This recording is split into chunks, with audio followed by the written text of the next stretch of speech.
Yeah.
What's blooming, y'all? Hold on. What's blooming, y'all? It's your boy Shinko Floor. How we doing today? What is good? What is good? What is good? What is good? Make sure I'm not muted. How's everybody doing? How is everybody doing? You already know. You already know before we even start the stream. Angel Reyes, Kazumi Ishikawa, Wilson Gal, Smoker, Brandon Burnett, Aces, Win, Zambi Tiber, The Azamane, Randy Winston, straight from 215, Assassin Legion 9, Tuna Sandwich, Pedrosky 12, your boy, Lily Podcast Upper, TF Issa Nolan, King Jad, what is up? Cliff F, what is up? Roxy Nebula, Zambi, where are the kids? Mr. Weasley, how you doing?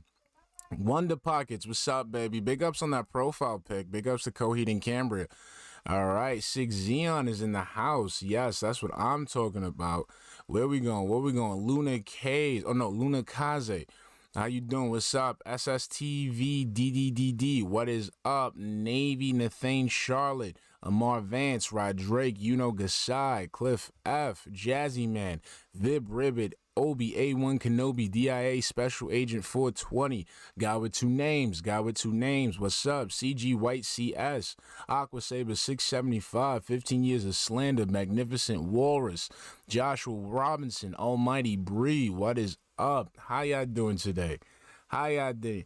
Tiggo Biddies. What is up? What is up? Yo, how y'all doing? Tony Antone, what is up? How everybody doing today? I hope everybody's good. Hope everybody had a good day today. Biggest Yuchi, what is up?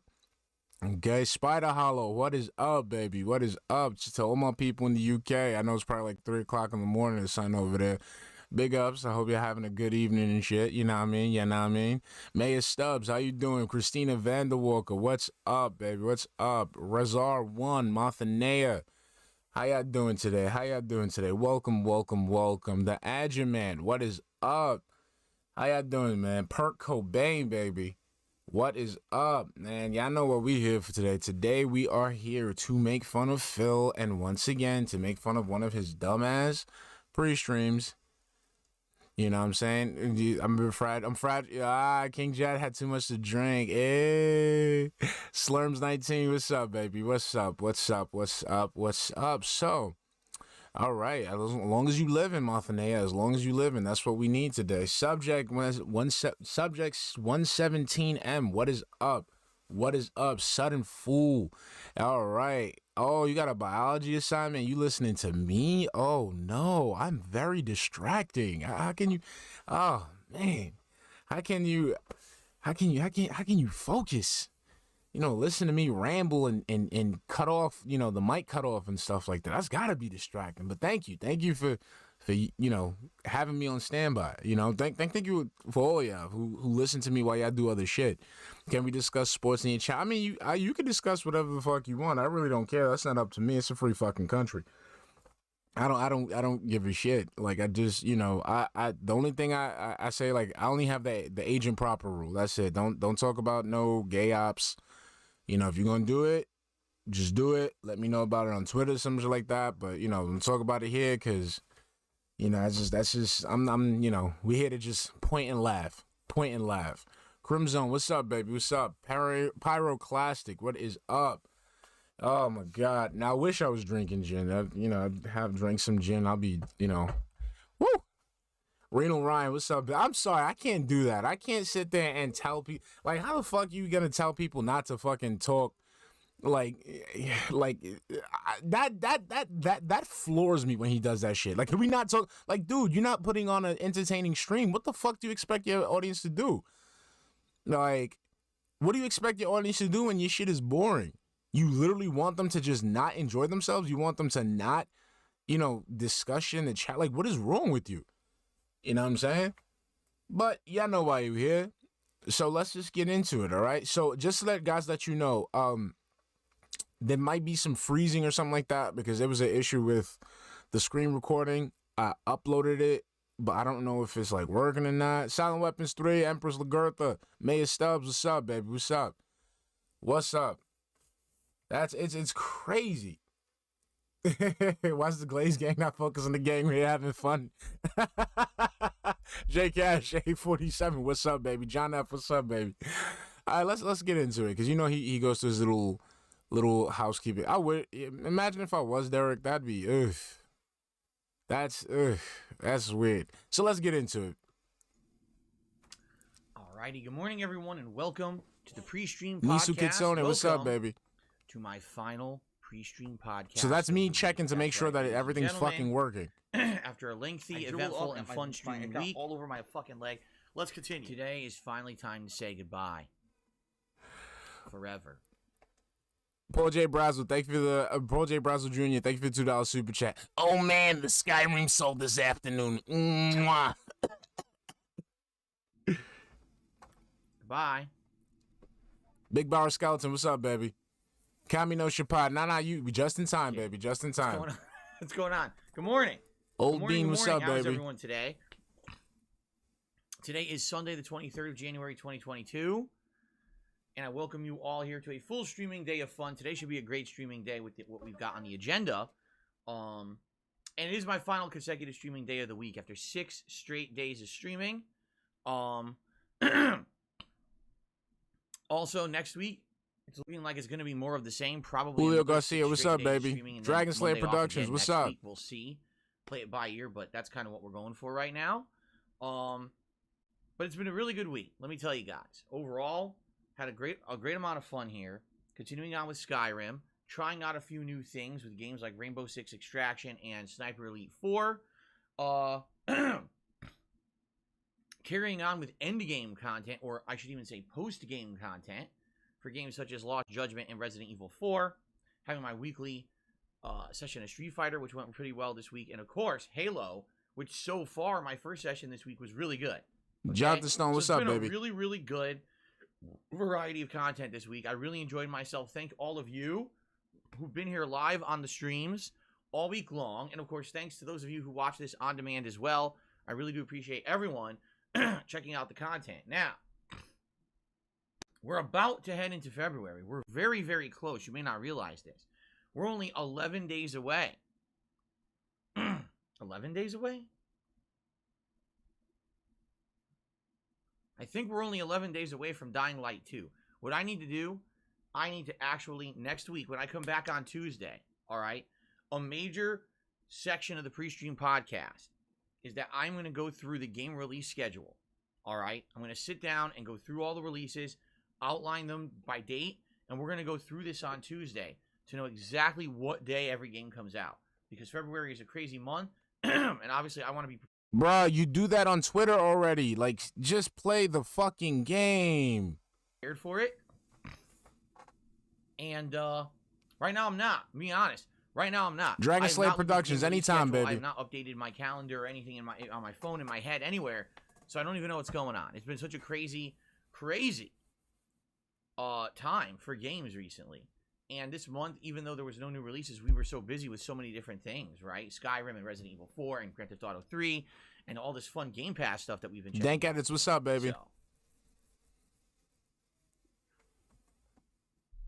But yes, absolutely, we will be talking about what is coming up in February very shortly, all right? I promise you that. We will have that information. You've done that already, okay? Dude, just get the games. Just have the games ready. That's it. Just have the games ready. Lawless X9, we just started, baby. What's up, baby? We just got into it. But, like, come on. Like it makes no sense, bro. Just play the games. That's it. You make this harder than it has to be. Justin Roddenhaven, what's up, baby? You make this way harder than it has to be. Just play the fucking games and just collect your money, bro. For you when I come back from my break on Tuesday, all right? So let's talk. Let's talk about the streams today.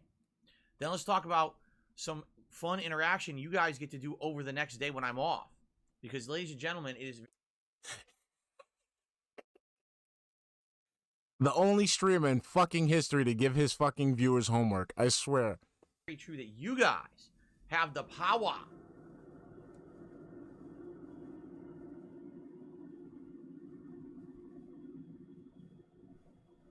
Just keep talking. It's your mom fucking using the vacuum cleaner. Just keep fucking talking.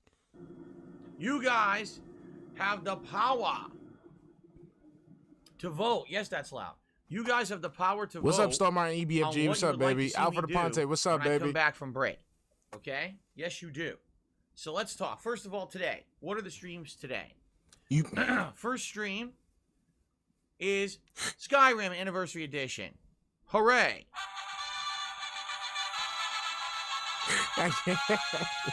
Yes, Skyrim Anniversary Edition today on the main gameplay stream. That makes 2 days in a row, which is 2 days too little. I want more. I really enjoy Skyrim. Seriously, when I'm playing Skyrim with you guys, it's a chill vibe. It's fun because even though you might have an objective, you end up wandering about and running into so much stuff. Yesterday, You, Phil. You're still on mission 1. we took out the archer who was killing me so many times to stream before and got his rare bow. We used his rare bow to take out a couple optional dungeons, including killing a bunch of necromancers. We fought a dragon. We went to... I forget the name of the town that we even went to. The one that's the head of the Stormcloaks, the location where their headquarters is. We checked stuff all around there. Windhelm. You just played the fucking game. I haven't played the game since the last time I booted it up for the stream. And Windhelm. This game is 10 years old. 10 years old, Phil. How do you not know this stuff? Right? And it was just so crazy. It's so much you can do in this game, and I love it. I absolutely love it.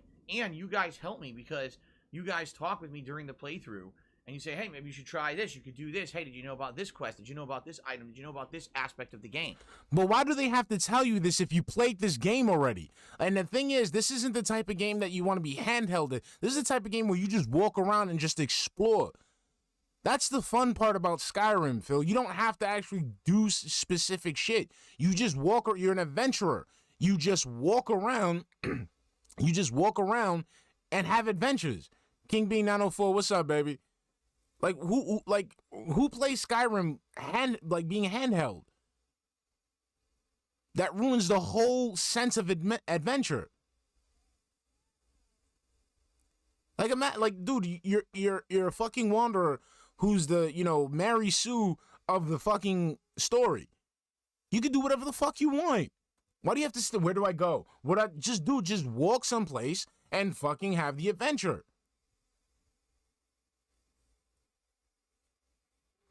You're just spoiling yourself at this point.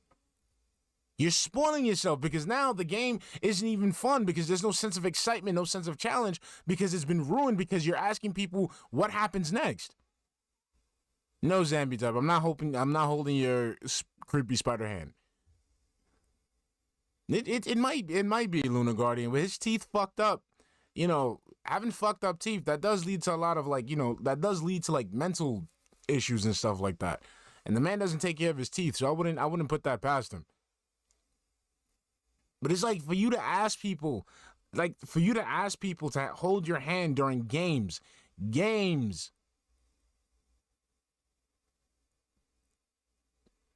It's not fun anymore. And most of the time my answer is, no, I didn't know, because 10 years ago, when I was playing Skyrim, I was not a live streamer.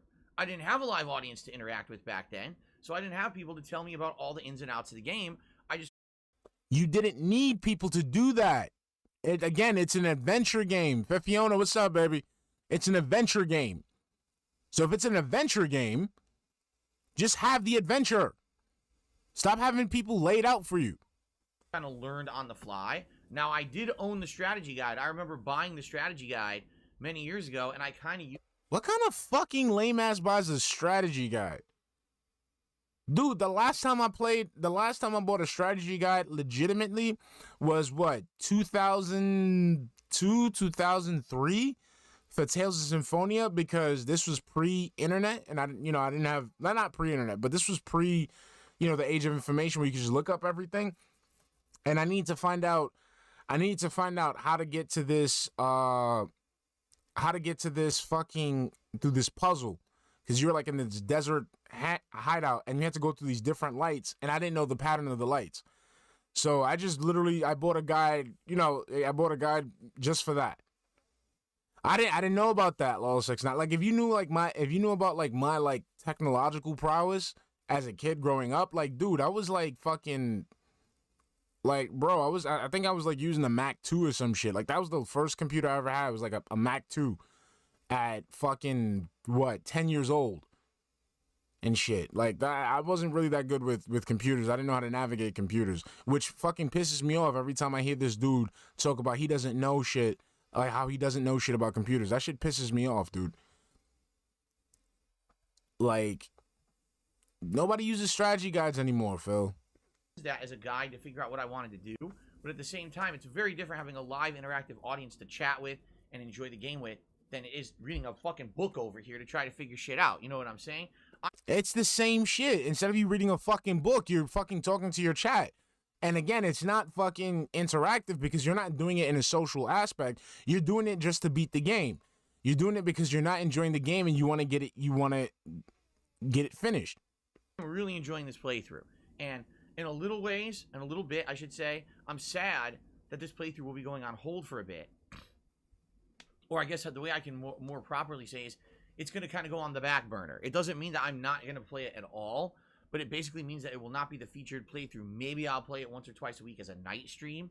But I'm going to be focusing in on the major new releases as the daytime streams. So this is not going to be prominently featured. Okay? Excuse me. Ew. So, that's fun. Now today, what are we doing in Skyrim? Let's talk a little bit.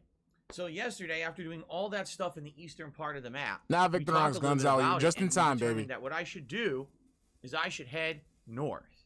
I should head across this big mountain ridge. Same here, Grandfather Nurgle. Same here. Things right along the way. I should hit up whatever I discover along the way up north, and then I should head towards Winterhold because Winterhold is the magic capital of Skyrim. It's where all the magical happenings go down. You could buy the high-level spells. You could train. Yes, we know this, Phil. The game is 10 years old. Really good stuff up there. Okay? And the last thing that I want to do is put off on magic abilities when my build is mostly magic. If you take a look, conjuring is the core aspect of my build with a little bit of restoration on the side. So obviously I want to get the best stuff. I want to be able to conjure the best creatures, right? I want to be able to level up all the way. So that should help me, okay? So that's what we're going to be doing. We're heading towards Winterhold. It's going to suck when he goes ahead and he goes to Winterhold and he levels up all that magic and shit like that, and he learns all these fucking spells and he won't be able to use them because his magic isn't high enough. What that's my prediction. My prediction is when he gets to Winterhold and he tries to learn all these conjuring abilities, he's not gonna have enough magic to pull it off, and he's gonna bitch. That's my prediction. I'm not saying we're gonna get to Winterhold today. I'm just saying we're gonna work on it. We might run into so much stuff along the way. Bruh, how about you just go straight to Winterhold? That's what I did. That's what I did on my second run, which was on the Switch. When I was playing, I just went straight to Winterhold. I walked straight over there. I went north. That's it. Once I found it, that's how I started becoming because my current build right now on the Switch is that of a conjurer. So instead of you just fucking walking, just going through you want to go to Winterhold. You want to be a mage. You want to build you want to perfect that build. So right there, if that's already in your mind, why don't you make that the quest instead of you just fucking around? Right? I mean, I like it because I could play it on the go. That's the reason why I like Skyrim on the Switch. I could play it on the go, so that's why I like it. I'll take that out. But if that's the case, like if you want to be a mage and shit like that, you know what you want to do, you know where to go. Why don't you do that instead of just walking around? You create that, but like, dude, I think like. I didn't even finish the main storyline in Skyrim until like fucking like I think I was like a good 800 hours in or something like that. Cause I was playing that shit like OD on my commutes. Like I like you can do whatever you want in Skyrim, Phil. You don't have to sit there. You don't have to sit there and fucking just fuck around in random dungeons that don't like help you with your goal. Ice Yamamoto, what's up, baby? Hopkinsville Goblin. I love the Conjuring build. The Conjuring build was amazing. And then when I got like Arniel's Shade, It was over. Once I learned Arneal Shade and I was able to conjure 2 spirits at the same time, it was done. That's when I was like, yo, this is too much. I had to put the yeah, I was one of those dudes that I just walked around. I didn't fucking do anything specific. I literally just walked around and just helped people.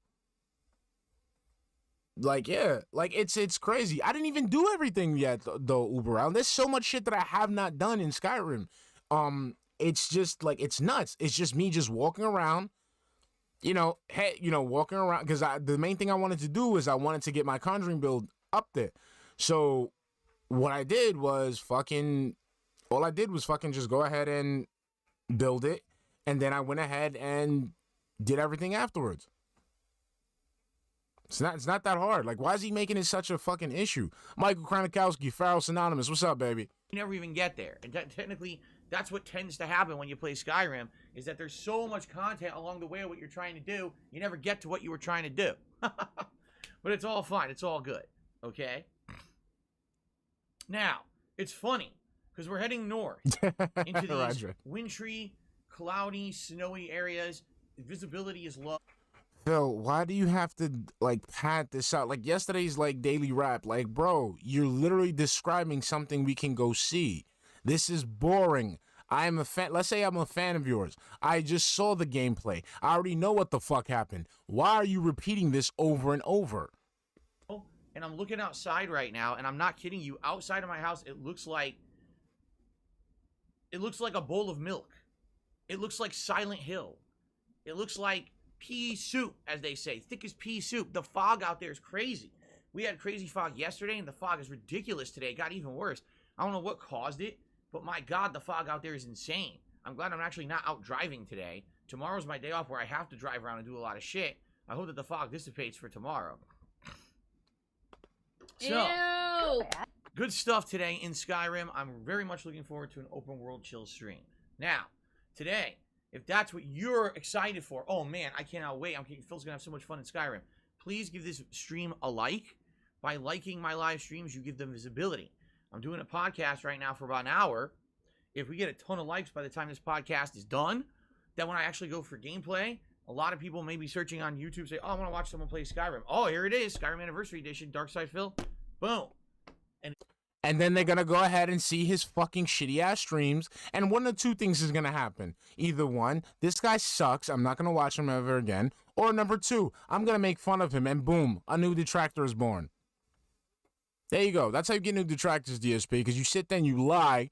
You lie with all this fluff, with all this pomp and circumstance, with engagement and views and subscribers and whatnot. Then people come to your stream. And then when they come to your stream and they see it's absolute shit, those are the 2 routes that those people take. They either be like, yo, I'm never going to deal with this guy again. This guy is this guy's annoying. Why did I waste my time? Or, aha, look, this guy's a loser. I'm going to make fun of him. That's what happens, Phil. That's what happens when you play this game.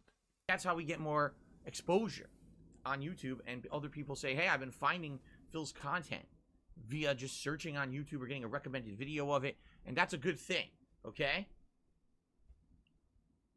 Exactly, Lola69. Like, the person got to wait a whole fucking So if you're having day a good time, if just you're to looking forward talk. to Skyrim today, please give this stream a like. It helps tremendously. Of course, if you're not here live and you're watching this on demand on YouTube, that's cool. Thanks for watching. Please consider giving the video a like and also leaving a comment.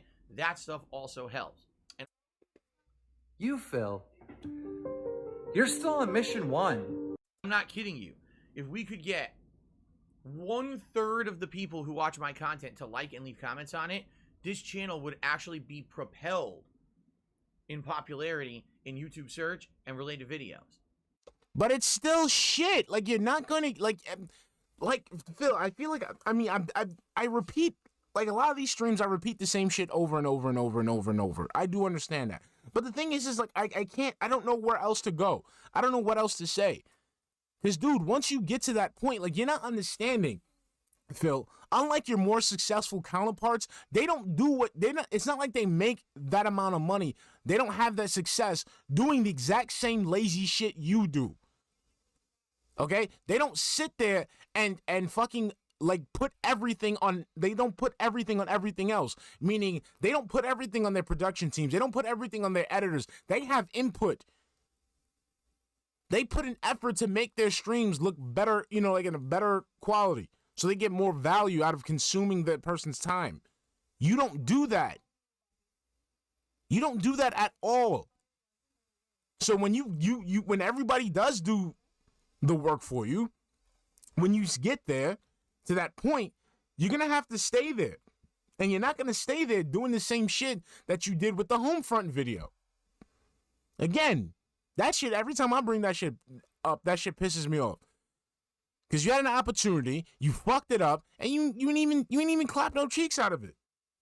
You didn't even get to clap any cheeks, bro. You, Phil. You're still on mission 1. But we got to get people into the habit of doing this over and over and over. Thank you, Right? Christina. Thank you so in advance much. to anyone who does this. Okay, cool. Now tonight's late stream, I'm very excited for. It's more Halo Infinite, and last time when we played Halo Infinite, I really liked the new game mode called Attrition. This game mode is the same as Team Slayer. The difference is there's limited lives. Again, we can see this. We can see this. We can literally go to the video and watch this shit. So every life counts significantly. You have to be very careful. And in fact, what I've noticed is that the people tend to stick together as a team and back each other up. While in regular Team Slayer, people just go off gung-ho, going crazy. Well, in this case, you don't want to blow all your lives because then your team can't respawn. So you got to stick together. There's a lot of strategy to it. And I actually like the mode a ton and had a lot of fun with it. Also, there's a new event going on where you unlock a bunch of cosmetics for your character. And so far, I've unlocked this cool-looking 3D visor that I equipped on my Spartan. And I'm about to unlock bubblegum color.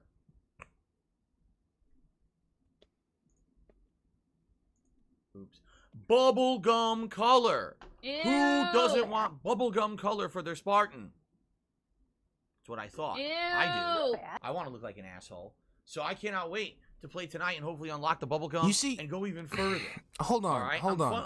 I've very much been enjoying. But why is it that if the person gets a bubblegum color, why would they want to look like an asshole?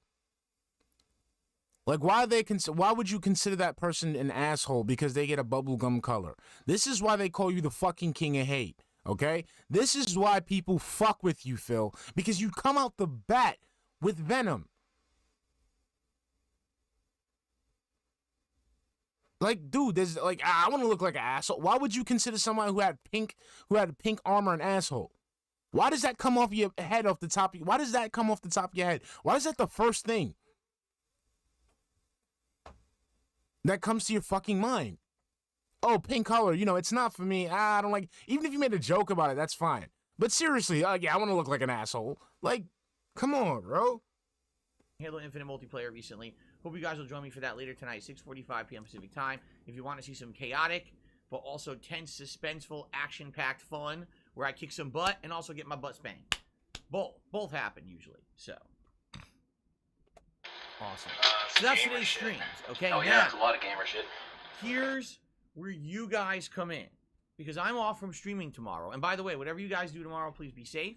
Please have a good and fun day. Whether that entails maybe getting caught up on all of my stuff here on DSP Gaming. Thanks if you do. Or if that entails you go off and you do other stuff all over the world, all over the internet, whatever you may do. Doesn't matter to me. I just hope you have a good day and a safe day. Okay? When I come back on Tuesday, the main gameplay stream that I will be doing is going to be determined by you. You right there. You. The person watching right now. You. In your chair, your seat, whatever you're sitting in, you're going to pick it. You. Not me. You. Because I give Translation. I need you to do my job. power to my viewers to determine the future. I'm an interactive streamer, and I very much appreciate your input when it comes to the kind of stuff that I do on live streams on a daily basis. I really do. So, your question is, how are you going to do this? What's the deal? How are you going to have input? When I was telling you this, that you guys would have the power, 3 people quit the stream. I'm serious. I said, you guys will have the power to pick the game for Tuesday, and 3 people stopped watching. And then 3 people came back right now. That's actually kind of funny that 3 people said, oh, I don't want that. Power to pick something on Phil's stream. I'm out of here. Fuck this. That's too much responsibility. I can't handle that. I'll see you guys later. Bye.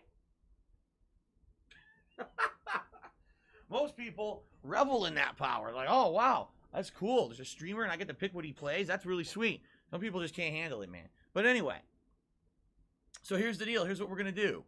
Right now, live, on this very stream, I'm going to create the poll where you will start voting on what game I will be playing on Tuesday. And then what we're going to do is we're going to talk a little bit about each of the 4 games and my opinions on them that are all games that I've played on Game Pass under the past week and a half, 2 weeks.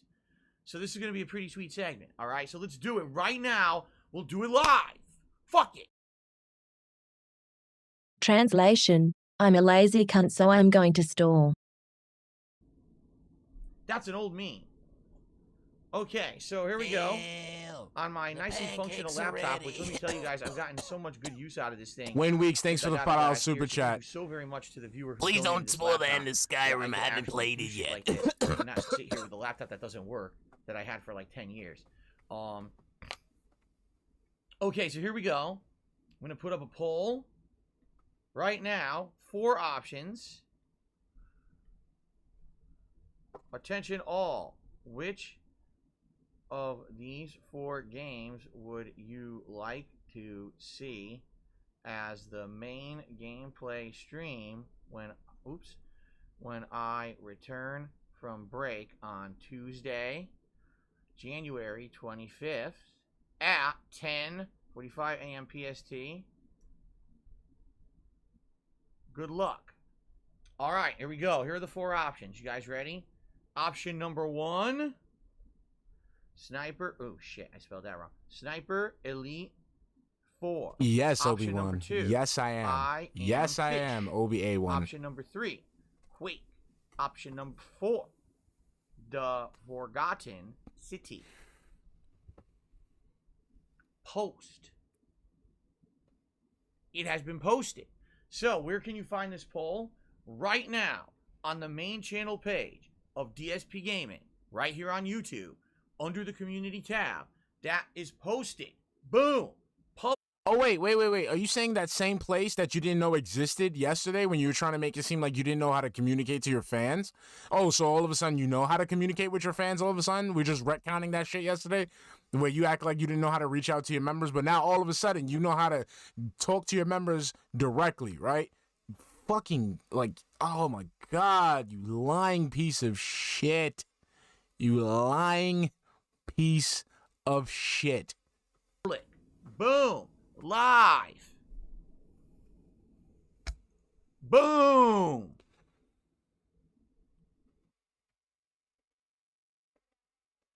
Ew. So you can do it right now. Please go vote on what game you would like to see on Tuesday. And I can tell you initially, I just posted the poll up live. The initial results are as follows.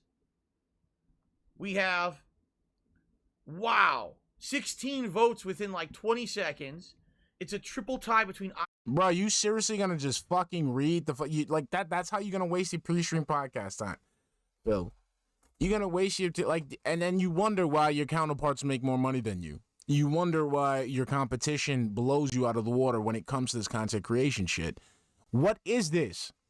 What is this supposed to do for me? I'm not entertained. I am not informed. I am not, there's no conversation to start with this. What am I doing here? What are we doing here? Fish, Quake, and the Forgotten City. Sniper Elite 4, way behind. Terribly behind. Let's click refresh again. All right, now with the newly updated results, the Forgotten City is in the lead. I Am Fish is in second place. Quake is in third. Sniper Elite 4 is in fourth with 34 votes. So what I will do, over the course of this pre-stream, I will periodically check on the status of that poll and let you guys know what it's looking like for Tuesday.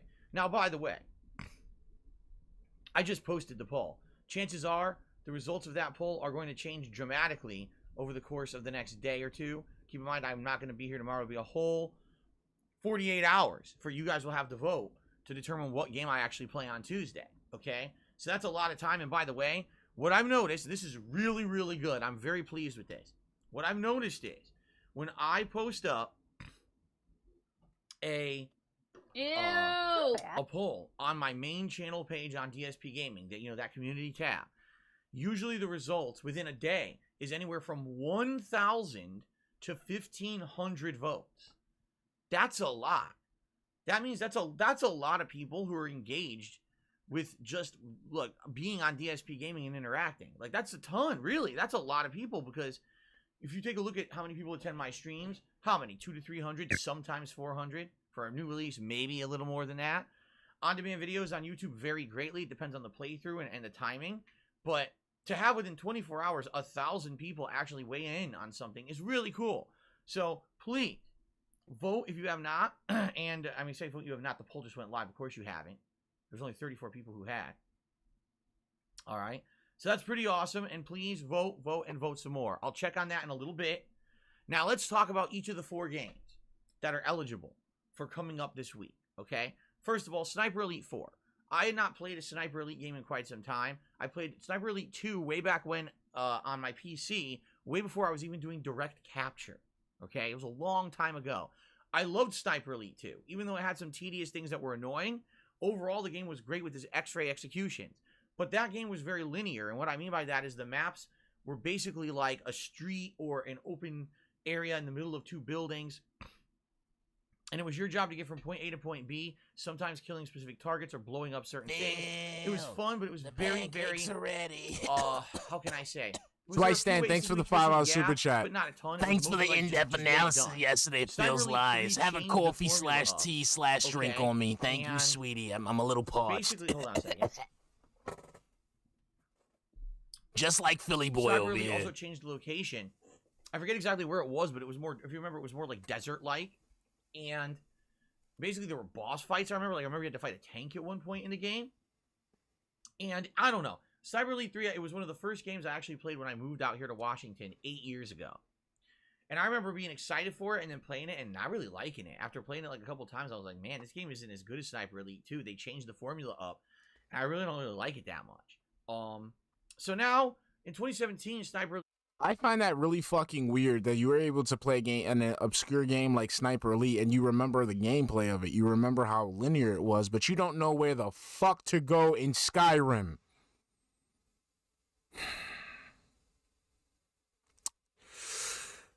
I don't know, Phil. You're scaring me here. 4 released, and I didn't play it. I purposely skipped it, knowing that I didn't like 3, and figuring they probably had pushed the game in the same direction. So Sniper Elite 4... you guys wanted to see me play under Game Pass, and I gave it a try. And what it is pure stealth. I gotta... hold on. The game is literally set up to be 100% stealth. If you get identified, every enemy on the open world map, which, by the way, the game is completely open world now, every enemy comes for your ass. They're all psychic, and they all fucking come after you, and it's really annoying. It's like Metal Gear Solid, but like even tougher, more serious business. Because you get fucked up so fast in this game. You do. You just get destroyed by bullets. You get, you know, because it's stealth. That's what there's snipers do, dummy. There was actually a sniper. Last time that I played, I was trying to blow up a big train on an overpass kind of a bridge by putting explosives below it and sniping the explosives. But there was a sniper up there who kept seeing me, and I couldn't see him. It was very hard, and finally I killed him.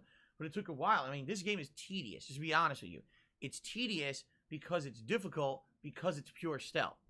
In no way is this run and gun action at all. This is a very different kind of game. Now, I played the game both on a Game Pass night for an hour, and then you guys wanted to see me play it as a main stream, so I did. Now, here's what happened. My audience is split on this game.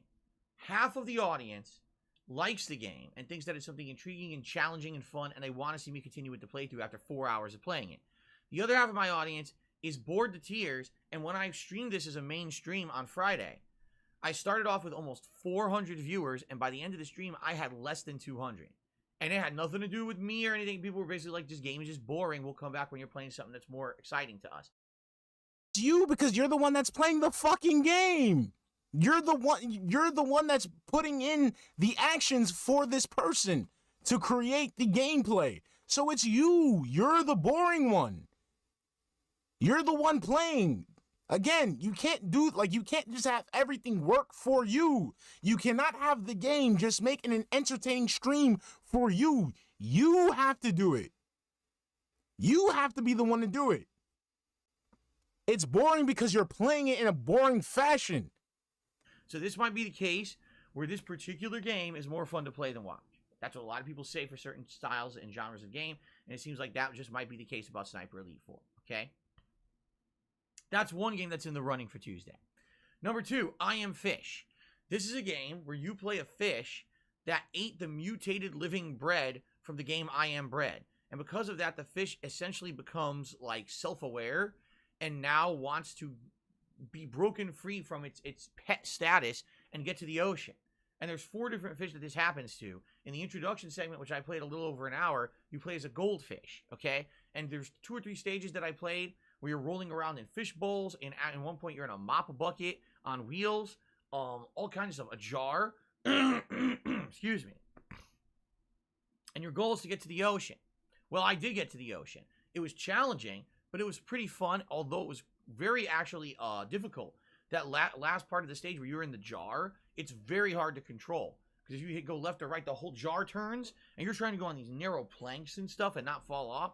It's very, very challenging, okay? So, that being said, people were interested in seeing me continue to play through. I finished all the intro stages, which is basically the goldfish. And now there's 3 other fish, and each one has a gimmick. Like there's a blowfish, a flying fish, and a piranha, I think. And each one has like a special ability and more challenges than just the goldfish. My fucking leg. So that's, let's continue. Basically, it's like a platforming puzzler, but it's very, very challenging. And but cute as well, very cute. Jay, thanks for $2 super chat, baby. DSP drinks the 40-year-old Sirlur Very gin. different style of game. All right, that's number 2. Haseo X, no, you did not hear Jasper. That was a truck outside. I just heard a truck driving by outside on the street. I don't know what it was, but that was not Jasper Kitty. Cat is home today, so Jasper will not be on the streams. He'll be spending time with her today. As you know, when she's home, if I leave my door open to the office, my voice is booming and loud throughout the house, and everyone's like, ah, my ears. So that's why I leave the door closed and Jasper will not be here today. Sorry. By the way, quick reminder, guys, now that we're almost... Sorry, I pressed the wrong button. My bad. So yeah. So basically, the reason why he doesn't want, they has to close the door when Cat's around because Cat doesn't want him ruining her and Tyrone's special time. So while he's sitting there playing his little games, she's having her little special time, and they don't want to be interrupted. So close the fucking door, Phil. 25 minutes into the podcast. If you are enjoying today's stream, please give it a like. We now have about 250 people on the stream, about 40 likes. It would be great if we can get that up to 100. My goal on every stream I do is to try to get 100 likes or more. I'm figuring if I can get 100 likes or more on every stream, that'll give us added discoverability and help the channel. So please give it a like if you're watching live, okay?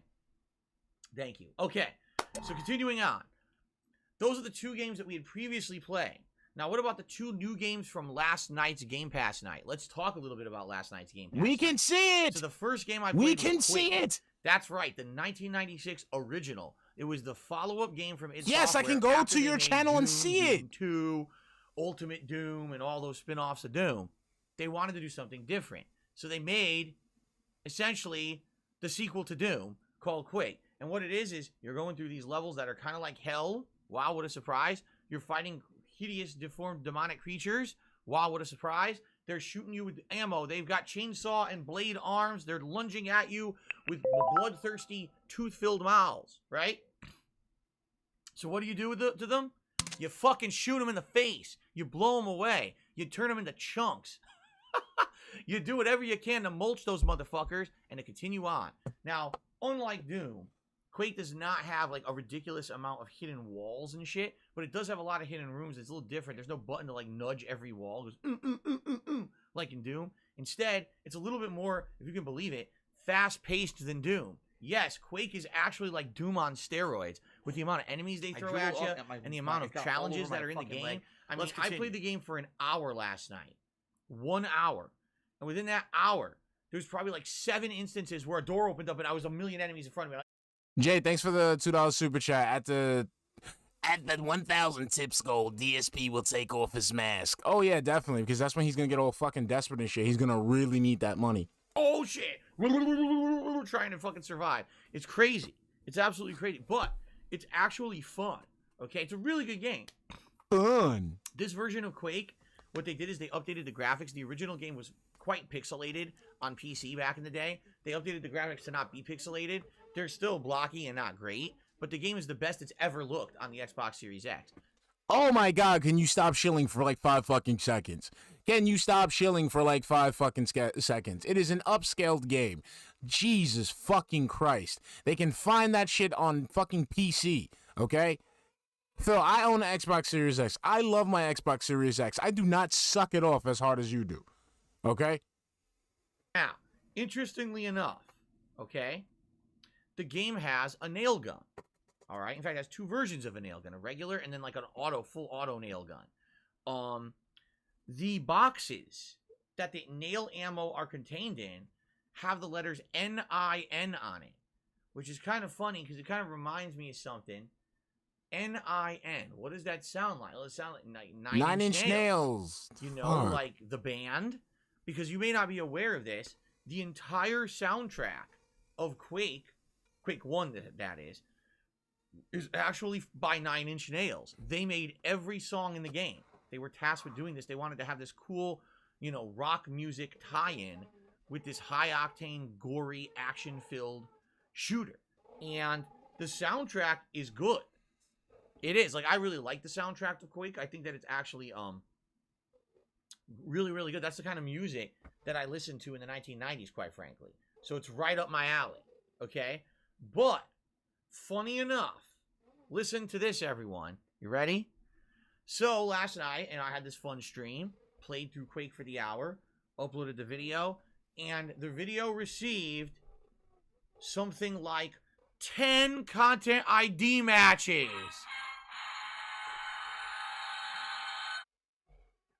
Bill Nelsenegger? You ain't funny.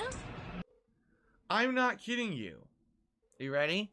Every single song that played during my Quake stream last night, every single piece of music was claimed on YouTube. Jay, thanks for the $2 super chat. Big ups my down in it 12-inch glass. Let's continue. From every possible fucking direction. Seriously. It's like a pincushion of content ID claims at this point.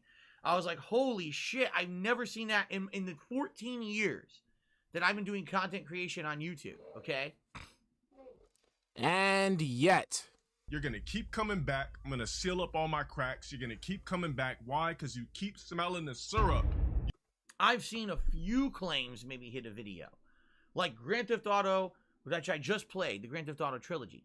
Maybe in one video I'm playing several songs off the radio.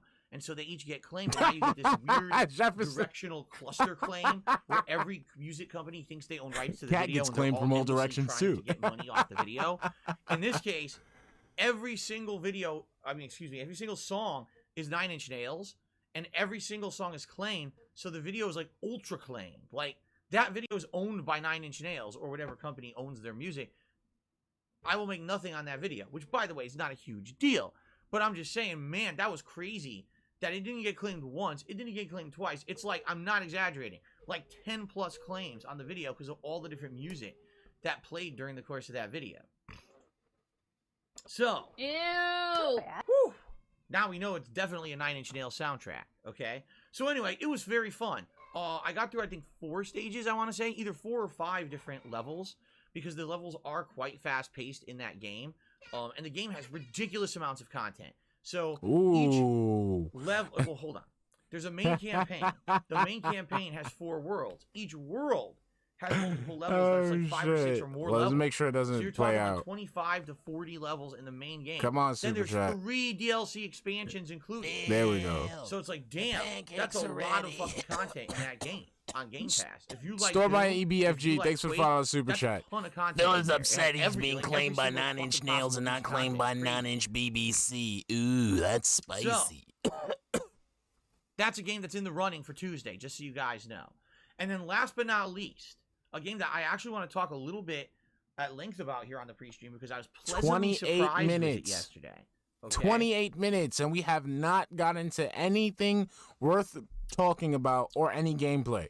A little gem that I discovered last night called the Forgotten City.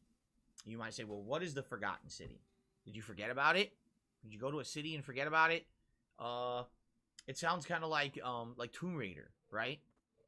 Oh, I went to the Forgotten City and I found the treasure and I fought a bunch of inexplicable ancient tribal demons who came at me with shield and No spear, time to and play then with I members, escaped the Lagertha, entire exactly. exploding in a big, marvelous Michael Bay-like ending, right? Not really. It's actually not what it is at all. It's quite intriguing. So you play a character in the modern day who apparently has amnesia, and you wash up on shore outside of a archaeological dig, and in this dig, someone has killed themselves. They were someone who apparently was researching the dig and was turned into gold, or not. It's very odd. You find a hanging statue made of gold that seems like he committed suicide, and there's a suicide note stating, I should have never come here. I went through the portal over there, and it put me into an endless loop, and I'll never escape. Once you're here, you'll never escape, and you shouldn't have come here. You'll never escape. At my it got all over my fucking leg. Let's go through the time portal, and you end up way in the past. Jay, thanks for the $2 super chat. Cat finds DSP a bitter pill to swallow. In ancient Rome, only you're not in ancient Rome, you're in an underground city that the ancient Romans have occupied. And the Romans who were there are living there stating, we live in like a perfect society because here we live by a golden rule. When we arrived here, we discovered this pre-built. We didn't actually build any of this. It was already here. And we found documents and things here that said, you must live by the golden rule because if you violate the golden rule, you will die. Everyone here will die. Okay? Now, what is the golden rule? No one said it. It doesn't say. So no one actually knows what the golden rule is. Some people are assuming it just means don't commit any crimes, don't hurt anyone, don't steal. They're just kind of guessing at what the golden rule is, okay? And so as you investigate further in this Forgotten City, you find out that there's actually statues made of gold that maybe aren't statues. And the reason I say that is because some of them talk to you. They don't necessarily like move their lips, but you can hear voices coming out of them saying things that are very weird. Like, help me, or I want to help you. We can see this already. Person. At one point, I actually did find a statue moving, which was very creepy, which means they're definitely alive. Now, the question is, are those statues Romans? Or are those statues maybe a previous civilization that lived there? They broke the golden rule, and then everyone got turned into a living statue, and they're stuck perpetually as a statue forever? Now, the funny part is, you talk to the leader of this settlement, and he's like, listen, we need to get to the bottom of what's really going on here. Because if you're here from a different time period, it means that I must have done this ceremony that we discovered here. There's apparently a ceremony to a goddess that you can perform, and it's supposed to summon someone as a savior to save the people. And apparently this Roman I'm here. I'm good. I'm zooted right now, OBA1. If something went wrong, if someone broke the golden rule and all of a sudden everyone started dying, he was going to perform the ceremony to open a time portal and suck you there or suck someone there to save them all. All right? So what happens is you go around interrogating people and you find out all kinds of stuff. There's politics involved. There's two leaders with different ideas about what the golden rule is, and one of them wants to get elected while the other one is already elected, and they're afraid if the other guy gets elected, he's going to ruin everything for everyone. You find out there's a hidden underground catacomb, and when you go down there, you find some really creepy fucking shit. It's pretty interesting. And the further in you get, the better, like, abilities you get. You actually get, like, more stuff. Like what? What is this stuff? At the very end of the stream, I got a zip line. So now I can do zip line stuff all around the city. And by the way, I think it's like fast travel, but also it allows you to go to hidden areas too. And apparently there's other things, like I found these vines, and currently I can't climb them. But it looks like these vines go to different places on the map. And if I have the ability to climb them, eventually I'm going to be able to get more items and unlock more of the story. Now, if you do something wrong, okay, basically here's what happens. I'll give you an example because this happened on last night's stream. I found some bread, and the bread literally said on it, this bread looks like someone is currently eating it and it isn't finished yet. Okay? Now, there were other items that I had found lying around. and didn't have a description like that. It would just be like, oh, it's a bag of gold. Okay, it's just sitting here. All right, yoink. And you could take the gold. They let you take it. But the bread distinctly stated, this looks like someone else's bread and they're not done with it yet. So when I grabbed that bread, oh shit. All hell broke loose. All of a sudden, statues appeared out of nowhere that looked like almost like Greek soldiers with bow and arrow, and they were coming after my ass trying to kill me, shooting me with these arrows. Now, what I can only assume is that if you get shot with an arrow, you get turned into one of these living statues forever, and that must be the end of the game. But what you need to do is, if you violate the rule, the golden rule, wow, F for Freightliner. goes and performs So the ritual I thought there was no politics to in the open time chat. portal, and you got to run your ass across the entire map to this time portal and reset everything. The cool thing about this is, when you reset everything, you keep all your items that you found up to that point. So yeah, actually this game is a roguelike or roguelite in that regard, where you do certain things in the world, get items, and then you can reset and start over. So come on, Phil, you're putting me to sleep. That I played, someone committed suicide. Now I found out more information about this person, and in the second run, I need to try to talk them down so they don't commit suicide, and then maybe they'll have more information that'll lead me on to more progress. Kid Flim, that's exactly what he's doing. He's recapping a stream that you can literally go see on his channel. That we played off Game Pass, where there was no way you would know everything in one run. You needed to constantly play the game and get more information to unlock more dialogue and more possibilities. Okay, it's kind Phil, of the just same deal here. By the way, the game runs on the Skyrim engine. Yes, it runs on the same engine as Skyrim. Originally, this was a Skyrim mod, but the scope of the project got so big that they decided to make it its own game. Okay? Epin Pippi says, so it's like Majora's Mask a bit. Yes, that's actually another good comparison. You keep the items that you found and things you keep, the knowledge that you learned, you keep, and you reset the day and you start over trying to progress further in certain plots. That's absolutely a great comparison there. Yes. So, this game, I played it for 2 hours last night, okay? I was incredibly intrigued. This actually is very fun and original, and a game that's very different from other games that I've been playing recently. So I was like, wow. For fuck's sake, just shut the fuck up and play a game. Much like with Sniper Elite 4, the audience was divided. Half the people were like, wow, we agree with Phil. What a unique and original experience. And some people were like, I'm checking this out for myself. It's on Game Pass. I'm going to check this game out. I never heard of it until now, and this looks good. I'm playing it. But then others were like, nah, it's just a walking simulator. You just walk around and talk. There's really no That's action. cool. How about you play a game, you fucking cunt? How would they have survived, like, PC gaming in, like, the 90s? Like, half the game on PC were point-and-click adventures. You know what I'm saying? Like, there was Myst, Riven. Yes, it evolved from that. They evolved from the games today evolved from those games. Shut up, Phil. Just play the fucking game or say something that's just going to make me mad. Like right now, I'm literally almost falling asleep on stream. Almost. Can we get to something else, please? Secret of Monkey Island, Grim Fandango. Like, they must have said, oh, all of those games suck ass.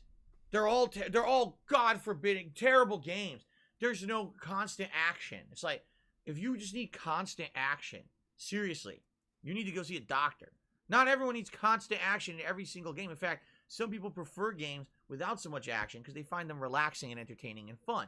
I do. I played Quake last night. I love No wonder his wife likes to get fucked by other guys. it. Quake is great. It's high octane. It's full adrenaline. You're killing, mulching enemies, blood, squirting brains popping out of their fucking bodies. A big spleen piled on the ground with writhing, squirting blood intestines. Okay? Cool. But not every game has to be like that. You can have big variety. And Forgotten City seems like something very different than what I'm used to playing. And I'm actually... No, it's not very different. It's not very different at all. Klaus Mystery, thanks for the 20 Mexican peso super chat. Copium segment. It is a copium segment because it's like, my thing is, it's a boring game. You know what I'm saying? Walking sims are kind of boring, sir. They're boring. I'm sorry. I'm not going to sit there and pay money to load up on a console that I paid for to watch a movie. I can do that with Netflix. I mean, people like walking sims, that's fine. But if that's all you like, I'm for that, just watch a fucking movie. Watch a movie for that. Okay? That is a waste of space for your console. It is a waste of money. It is a waste of time. People play video games because it has that element to it, that challenging element that makes them want to play, that makes them want to interact, as opposed to just go here and point, go here and click, go here. Like, bro, not everybody, like, you know, it's not if that was the popular thing, we would have a lot more point and click adventures. I'm not saying they're all boring, but I'm just saying, just like, if that's all you play, that's a little weird. Very much looking forward to trying this game out again. So TFS and Nolan next month, baby. Games. I'm gonna have and a good, I'm gonna have a better capture all card. 4 games. Well, let's see how the poll's doing, ladies and gentlemen. You guys, my mans, you can check that out at any fucking time. Can you please get to something more interesting? Please. ready? Here we go. So here's the current results of the poll to determine Tuesday's game. 23 minutes this poll's been live, 191 votes. We've got Quake with 17% of the vote. Sniper Elite 4 with 18% of the vote. Igneo, he's doing this just to justify why he's playing boring games. And the Forgotten City. He's just trying to make a case for why he should continue play games in this boring fashion. 41% of the vote. Bill Nelsenegger. You ain't funny. But there's only 191 people who voted. And as I told you guys, with these polls, essentially, we get anywhere from 1,000 to 1,500 people who've been voting on I gotta watch that, Ophek, because I'm about to do that to me. It's very early on, and I definitely feel that there will be more people voting in droves over the next 48 hours. It's anyone's game. Listen, I'm not saying that I wouldn't be happy if it was the Forgotten City. In fact, I'm telling you, I probably would be pretty happy if it was the Forgotten City. I swear to God, like, both my kids are gonna go through puberty before this man fucking plays a fucking game. I swear. Wins, okay? Okay, so please go to the main channel page of DSP Gaming. Please vote on the game that you would like to see as Tuesday's main gameplay stream, okay? Now, what else is in store for this coming week? Well, Tuesday night is going to be my final session of Lost Judgment post-game content, and essentially, it'll serve as the official conclusion. We don't give a fuck. Just play a fucking game or talk about something else. Stop going over your schedule. We can see your schedule on Twitter. We can see your schedule on we can see your schedule on any other pre-stream. Can you talk about something the fuck else, sir? Jesus Christ, man. I can't wait till I get my license for Video League so I can fucking at least make some fucking videos off this guy, because this dude is just, he's just insufferable at this point. To the Lost Judgment playthrough. I've been playing this game now since September of 2021.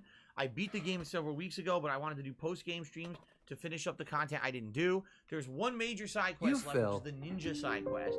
You're still on mission 1. There's one more VR run I have to do to finish that. And then there's the Squirrel quest, and that's about it. I've been told maybe there's one more quest that I missed, but for some reason people can't really figure out how to get it to trigger. So we'll see, but it should be the final 2-hour late night chill session of Lost Judgment coming up on Tuesday night, and the official end. Like, my thing is, I don't know, like, I couldn't do this shit to you guys. I couldn't do this shit to you guys. I couldn't sit here and just pad out a fucking stream of talking about shit that I'm gonna do for the week. Thank you, Lagertha. Love you too. But, like, it's like, imagine, like, my thing is like, if there's shit that you gotta get done, just go right into it. Like me, I'll sit there and I go down the list because I want to say hi to everybody, and, you know, I chat a little bit, but then after that, I get right into it because there's shit that, you know, I want to talk about. There's shit that I want to explain. There's shit that I want to see. There's shit I want to go through. But fuck, bro. Like, I don't understand how you sit there and could have nothing, and choose to do nothing. How does this not hurt, DSP? How does this not bother you in any sense? It's like, but Mitch, just play the fucking game. Just do this for like 5 minutes, hop right into it, and just beg for the money. More money. You can get more money this way. Jeez. Neil, he knows that. He knows that's the case. But the thing is that he doesn't want to accept it. Like, this dude he just does nothing but take up server space. God. To the playthrough. Okay. There you go. Then, on Wednesday, the main gameplay stream will be Skyrim Anniversary Edition. We'll continue on with Skyrim this coming Wednesday. Wednesday night will effectively be the conclusion of Resident Evil 4, where I'm going to finish up the Separate Ways post-game campaign with Ada Wong. We're also going to possibly, if we have time, going to do the Operation Ada mini side quest, which what I've heard at longest, it's like 30 minutes long. So, with a 2-hour stream, we should definitely have enough time to finish up Separate Ways and maybe check out Operation Ada and give Resident Evil 4 a proper send-off, which is, by the way, it's been a great playthrough over the course of this month. I really enjoyed going back to it. And I actually, now that I've played through it again, I could say I like it a lot more than probably the other two modern Resident Evil games. Like, when I say that, I mean 5 and 6, the two like action-based shooter games, because it has more horror elements to it. I really feel like 5 and 6 took the series in a different direction. And not to say that they're not good games in their own right. They're good action games, but I just don't think they're very good horror games, you see? See, this is how I know. This is how I know. This is how I know him and Kat don't fuck. Because could you imagine this guy during foreplay? He would probably fucking stall out like crazy during foreplay. Like, he'll probably sit there and like, before, like, his version of foreplay would be telling Kat all the things he's going to do to her instead of just doing it to her. Like, you know, like, okay, so what I'm going to do is I'm going to kiss you on your neck. Because remember the last time I kissed you on your neck, you liked it, and it was great, it was awesome. And, you know, that I'm going to make my way down. And, you know, like, you know, I just, you know, I feel like making my way down, that will really get things moving along and stuff like that. And, you know, then, you know, just you know, I'll do stuff with my mouth, you know. Like, bruh, come on. Come on. Jesus. Just get to the fucking point. God. Ignil, I mean, my thing is everybody's telling him, like, to play with members. Viewers, pay pigs, whales, detractors alike have been telling him, like, bro, just play with members. That's your next move. And he doesn't want to do it. Okay. All right. Then, let me think about this. Then, after I make my way down, you know, I'm just gonna, you know, I'm gonna do some little kinky stuff down there, you know, like my mom taught me. You know, we should have a good time. Very fun, very robust. Thursday. Hold on a second here. He's totally scared to play with members, Nerd Guy 2020, because he's scared of members carrying him. He's scared of trolls joining. That, like, he's making up every excuse under the sun to play fucking, and to not play with members. I gotta go on. Oh, crap. Oh, crap. Oh, no, it's finally happening. No! I'm just kidding. There's nothing terrible going on. It's just something that I want to do. Nelsenager? You ain't funny.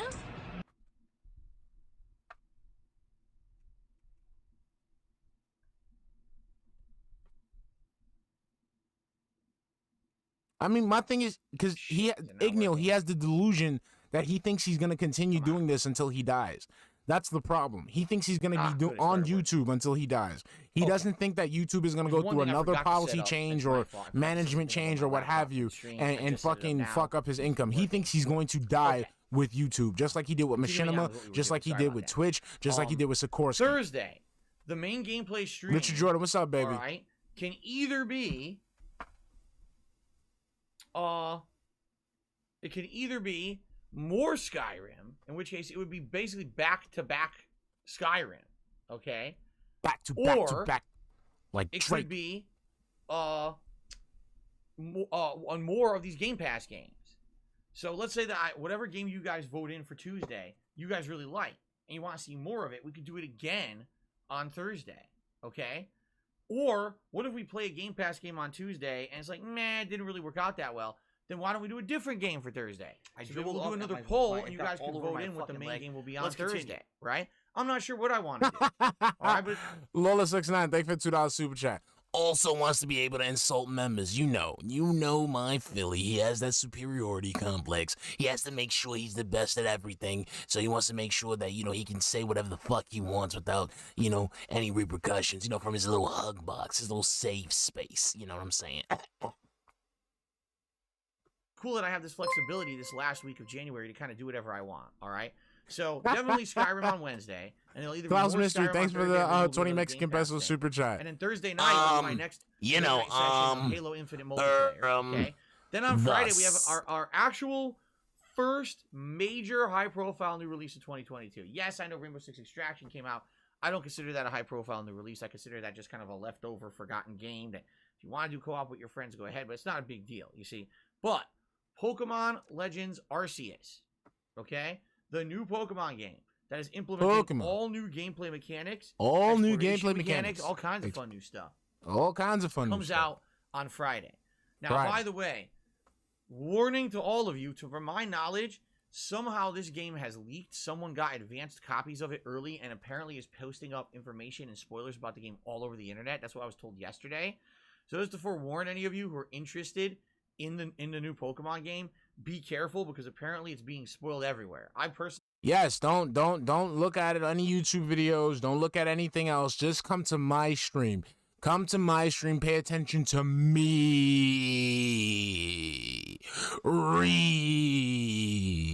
Come to my stream. Only my stream where you can enjoy Pokemon. Not those other content creators. Me. have not been spoiled, which is good. And I'm excited to play Pokemon starting on Friday. As you know, when I play Pokemon games, Tony TMP4, what's up, baby? So I will begin to play it. However, it may not, be a playthrough that after a week or so that I'm going to keep doing constantly during the daytime. What I'm thinking is for the beginning, it'll be Pokemon. So wait, what you're going to tell me, right? Contrary to that stupid ass shit that you say every single fucking time that you try to show Game Pass about how you just don't have the money to just toss on a game that you might not like and then, it might not ever play again. So what you're telling me here is that you might toss money at a game that you might not like and might not ever play again. Okie fucking dokie. That makes total sense.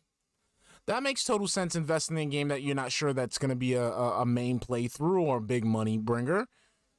So what's the point of paying for it? What's the point of wasting your fans' money on said game? Why do this to yourself, Phil? Why? We know you already prefaced the fucking game. You haven't even bought the shit yet. And already, you're already trying to make it an excuse on why you don't want to play it. That's tossing your money away, Phil. That's contrary to the belief about how you don't have money like that.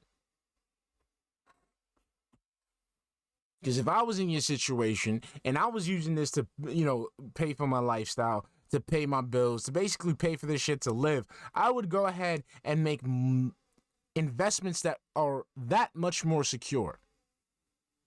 Exactly, Grandfather Nerd. Well, I don't know. I don't understand. And then this man sits there, he plays these fucking games. Nobody wants these fucking games. And then he gets low tips, and then he sits there talking about how he needs the money. But he doesn't show his people that he wants the money. Exactly, Gertha. Like, all you have to do is just play a game that your members want you to see, and play with them. Easy money. It's easy fucking money. I don't understand why he doesn't want to do that. Like, it's crazy. Exactly, Christina. I don't get it. I do not understand. I don't understand how this man can spend so much fucking money. I mean, I know why. I know why he does it, because he doesn't understand the value of $1, so he's never really had to deal with any hardships in terms of, finance. I'm talking about hardships that weren't brought on by him. He doesn't know how to handle those things, so he doesn't know the value of $1. Exactly, War Dog Leader. He's gonna sit there bitching at the chat to help him. The chat won't be able to help him because this is a new game that he forced everybody to watch. So look how he just fucked himself over. So the man is going to eventually ask the chat for help, right? But how the fuck is the chat going to help him if you just told him not to look for any spoilers or anything like that? To just come to your stream. So they're going to be going in blind just as much as you are. Like, come on. Balanced with Skyrim. Then it'll be Pokemon balanced with the new games coming out early on in February, which are Sifu and Dying Light 2. Klaus, thanks for the Pokemon 20 will Mexican probably pesos super push chat. to the late He says streams. he isn't in You the see? king of hate, but he said the F word. Exactly. So we'll see. Exactly. But it should be fun. It should be fun. I hope that you guys will join me for this coming week for now. Yet he says a D-Man game, and he says Game it's not a Pass stuff fucking that you're problem. voting on, and Skyrim, but also the conclusion of Lost Judgment, the conclusion of Resident Evil 4, and the premiere of Pokemon Legends Arceus. All right? So great amount of stuff coming. And one final thing, as I already told you guys, this coming Tuesday when I come back from my break, what we will do is we will go through the game release schedule to look at all the games coming up in the next few months, and I'll tell you about the games that I'm interested in playing in the release date, so we actually will have at a glance. He should, you know what, like, Phil, you know what would be better for you? Instead of you doing all this shit on the fucking stream and wasting fucking time, how about you make this an edited style video? So that way it can diversify your channel as opposed to you just doing live streams all the time. Like, how about you mix it up? Like me, I'm getting a little frustrated at the fact that I'm only doing live streams.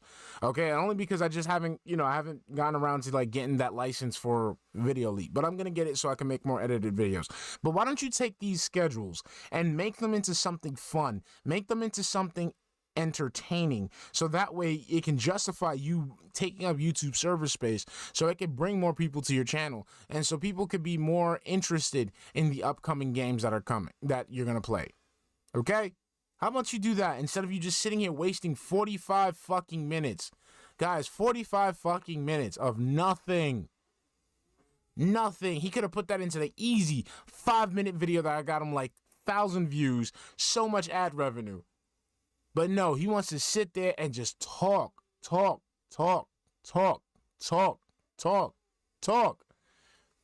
nothing. Absolutely nothing. Nothing. I'm sorry, but he's talking about nothing. He's psychologically breaking me down here, people. All this talk about nothing. It's getting to me. A view of all the games coming out and actually an idea of what's coming out when and what I can play when and Gugats. etc. Okay? There you go. All right, my friend. All right, so good stuff. That's all I really have to talk about on the pre-stream today. I'll just once again say, now that we have over 300 people on the stream, thank you guys for being here and chilling with me. 45 minutes of fucking nothing. Nothing. Oh, man. No problem, Son Fool. I'm glad I was able to help. 45 minutes of bullshit. If you enjoy the pre-stream podcast, please give it a like here on YouTube. No, fuck you. No. I'm not giving it a fucking like. I'm not giving you a like for you repeating this. Excuse me. I'm not giving you a like for repeating the same shit that you just, like, repeated on Twitter, that you just did on fucking your previous videos. No, I am not giving you a like, sir. I'm not even giving you a dislike, man. I'm even mad that I even gave you a like recording this fucking pre-stream podcast. You don't deserve shit. You ain't getting nothing. Nothing. Just like your T levels. Nothing. Just like that spot around your chin, nothing. Just like the love that your wife has for you, nothing. Nada. Zilch. Zero. By giving this stream a like, you're actually helping with discoverability of the channel. I'm trying to get over 100 likes on every single stream that I do moving forward. This ain't the way to do it, Poppy. Not like this. Not like this. Not talking about shit that you can refer to in other avenues. And you've said it over and over and over. Bro, what's next? What's next? Are you just gonna have, like, you're gonna use, instead of having those game boxes behind you, you're gonna go ahead and just have the schedule posted behind you? Do that, DSP. Just have the schedule posted behind you so everyone can see it. Have it in your descriptions. Have it in your pre-stream music. Like, just fucking, like, Jesus Christ. If I can get that, it'll definitely help the channel a lot. So please give this a like if you have not yet and you're having a good time. If He you're might watching as this well, as an Jefferson. on-demand He video on might as YouTube, please give it a well. like as well. And please leave comments if it's so you choose. I'm gonna leave a comment. My comment's gonna say, why the fuck do you have to keep repeating the same shit over and over and over again? That's my comment, Phil. That will be my comment on your fucking channel. Why do you keep saying the same shit over and over and over and over again? Okay? It's just annoying at this point. Like, I can't even chalk it up to autism. Like, this dude is just fucking annoying. Yes, Jefferson. Do it full stop. Just you know what? Why don't you have a ticker? Instead of this ugly ass fucking overlay, how about you have a ticker that shows what games are being played on which day? God damn. Fuck. I know, Homer, but Jesus, man. And then he wonders why he doesn't get the engagement that he wants. He wonders why he has to beg for people to get him into that prominence that he's been fucking wanting for so long. Holy shit. This is some mind-numbing shit. You're gonna keep coming back. I'm gonna seal up all my cracks. You're gonna keep coming back. Why? Because you keep smelling the syrup. You right, Dale. You right. That also dramatically helps this channel for discoverability purposes. Okay? All right. Ladies and gentlemen, let's get to shoutouts. Let's just jump right into shoutouts. How does that sound? All right. We'll start with YouTube side shoutouts today. This is going to be a short stream, ladies and gentlemen. We start off with National Finance Bank. Wow. What a great name. Who did a $20 super chat and says, if you could turn Jasper into a human, would you do it? No. Jasper is a cat. He's comfortable being a cat. He very much enjoys his life as a cat. No, he doesn't enjoy his life as a cat. I bet you if he was turned a human, he'd sit there and choke the shit out you. If Jasper was to turn into a human, he would beat the shit out you on stream. He would leave your lifeless body on the fucking floor, and he would sit there in front of everyone and say, you know what, guys?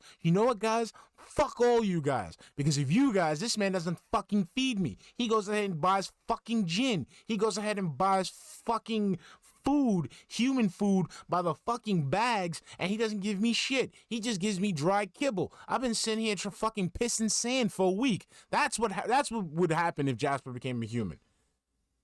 Jasper would sit there like, dude, I'm a cat, but this is fucking disgusting. Look at this dude's fucking house. It's fucking nasty. His fucking bed smells like my litter box. He doesn't even buy. You know what? I bet you so much. I bet you so much Jasper would be like, yo, he doesn't even buy me kitty litter. He goes to Home Depot and buys me sand. I bet you he does that shit. Fucking Jasper he would do a flying leg kick to every single material item in fucking Phil's house. Like, the fuck? And I think that he's happy as a cat and wants to stay a cat. One thing that humans tend to do, and I've talked about this over the years, is that humans, for some odd reason, have this really overinflated opinion of themselves and of humanity as a whole. Like right? you. Oh, humans are better than everything and everyone else. Humans like you. Higher up, than we are. Else. We are like enlightened. We are so smart. We right? are. So we are. Best. We are. Everything obviously wants to be. We are. In terms of the fucking food chain, we are. I mean, well, actually, yeah. If you think about it, we are. Okay, a megalodon. Like you can get like a shark, a fucking lion, whatever. Yes, hand-to-hand combat, we'd be fucking dead. But the thing is, we have ingenuity. We have creativity. We have things that have made us survive and be on the top of the natural order of things. Because if that was the case, we wouldn't have animals in zoos. They'd be running our shit. We wouldn't have animals in aquariums. We'd be running, they'd be running our shit. We wouldn't have to deal with fucking endangered species because they would run shit. There's a reason why we run the world, Phil. Like I said, and if that's the case, and the thing is, the mere fact that you own a cat, Because you're saying that you're talking all this shit, but remember, you own a cat. You took a cat in for servitude in the form of companionship. Okay? You took that cat didn't say, I want to go with you. That cat didn't have a choice in going. You went and got that cat on your own. You chose for him to be there. So how about you shut the fuck up before you start talking about overinflated ego when you yourself, you own a cat. If that was the case, you wouldn't have Jasper there. Jasper would be free. You would have freed him. You would have let him roam the streets. You would let him outside. But you don't do that. You keep that cat in. So how about you take that same mentality, apply it to your fucking self? And every animal out there, if they could be human, they absolutely would want to be. I don't think Jasper wants to be a freaking human. Yes, they wouldn't want to be human to deal with the shit that we deal with, but in order to have the upper hand on us, I'm pretty sure them motherfuckers wouldn't mind having some opposable thumbs. Trust me. He sees me. He sees how disgusting I am, how stinky I am. Yes. And he knows that by the pink mold in his fucking dish. I never heard that shit in my life. Pink mold in a fucking cat's water dish. Disgusting ass motherfucker. Nasty. That I have to actually shower to clean my body while he just gets to clean with his tongue. He doesn't like, he sees all the shit I gotta put up with. He's like, dude, my life is good. I got a nice big house that I run around in. No, but not all cats are like that. Not all cats are like that. Okay? Because again, in exchange for that big house, in exchange for that, they have to be in a situation where they are performing servitude, like they're slaves in the form of companionship. That's why like I think cat ladies are weird. And what I mean by cat ladies, I don't mean like women who have a lot of cats. I know there's women that have a lot of cats who are normal people. I'm talking about the women who went and go ahead and get cats in exchange for human interaction. That shit is weird because you're holding those cats against their will in order to satisfy your loneliness. That's fucking weird. Same thing with you, Phil. That's fucking weird. I get yummy food, right? Fresh water every day. I get treats. I get lots of pets from my family. I get to play with them. Nice toys, run around, right? Get to see stuff outside. Yes, all those fucking toys that were under the couch, right? All those toys. He has a whole bunch of toys that are under the couch and none of you motherfuckers went to go fucking find. Because y'all don't clean the house because it's a fucking pigsty in there. Oh, I get to live in a big house full of fucking garbage.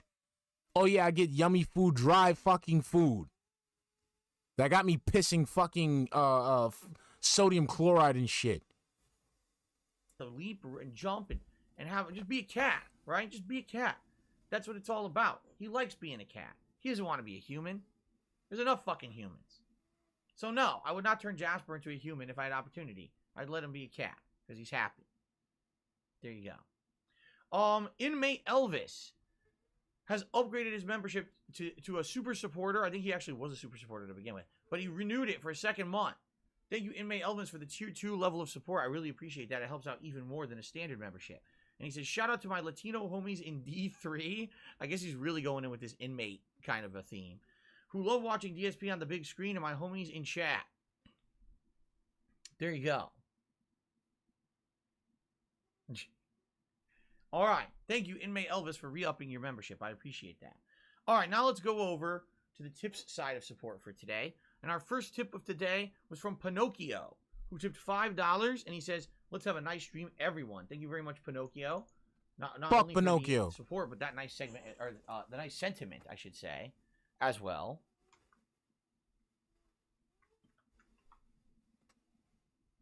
All right.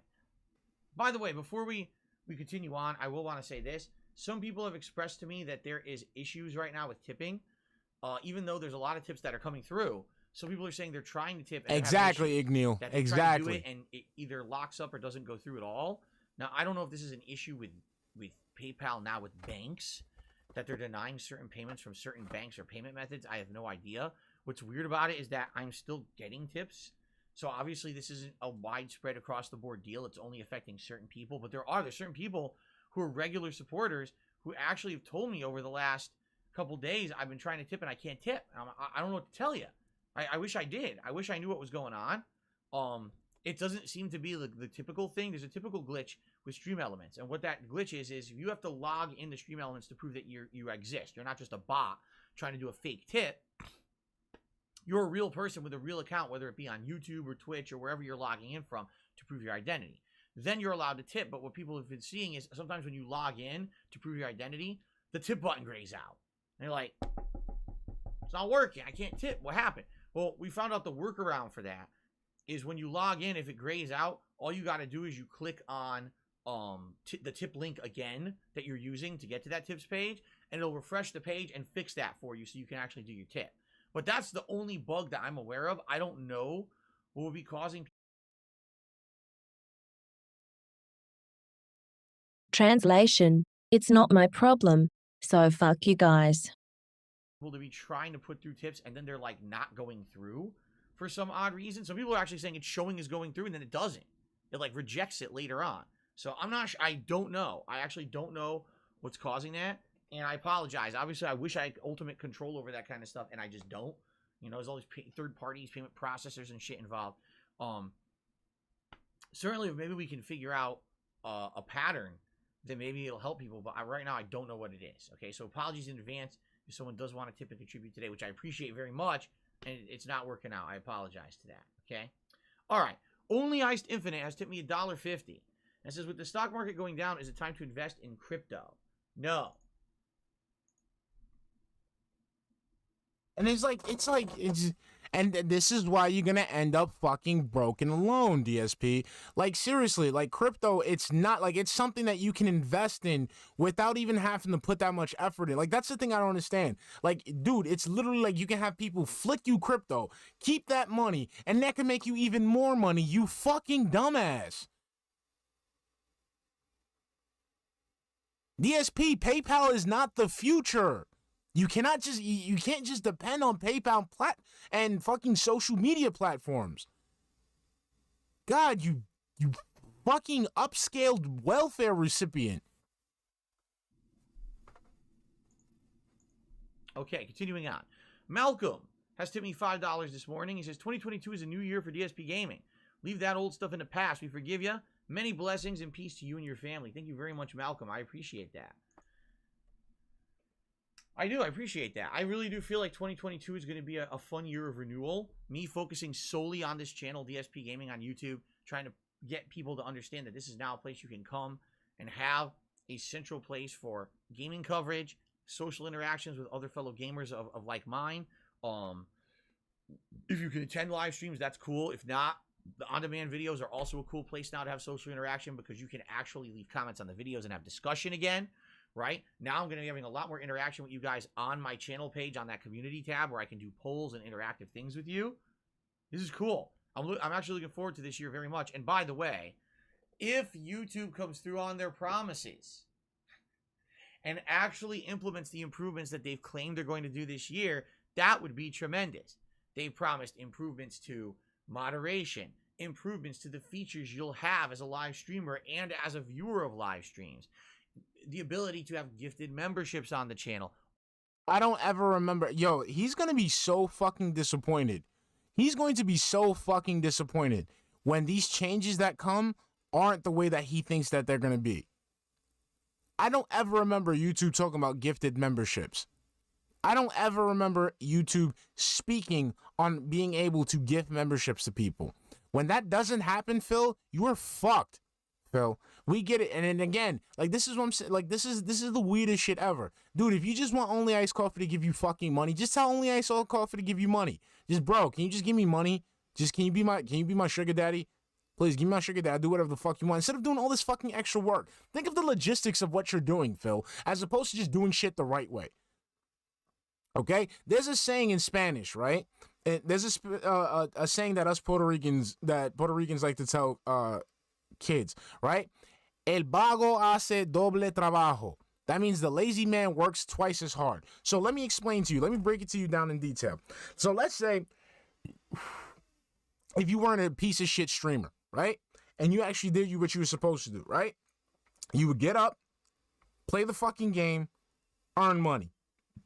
If you sucked at the game, you would go ahead and could detract the videos, which would go ahead and get you more attention and give you more money. Easy. Now let's see what you're doing now. You're sitting there working with a cabal of about like 3 retards who fucking go ahead and give you money to fake the funk as if you're getting actual fucking engagement. So now you have to sit there and keep track of who's who. You have to sit there and put on a facade. You have to sit there. El vago trabaja doble. There we go. You have to sit there and fake this funk. You have to sit there and beg for tips. You have to sit there and exert all this energy into getting a pittance when you could just play the fucking game and earn money.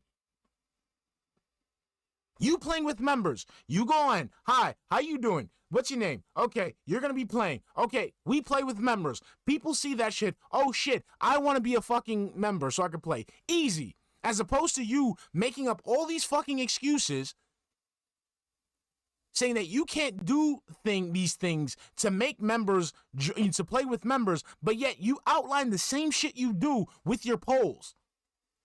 That's a lot of fucking work.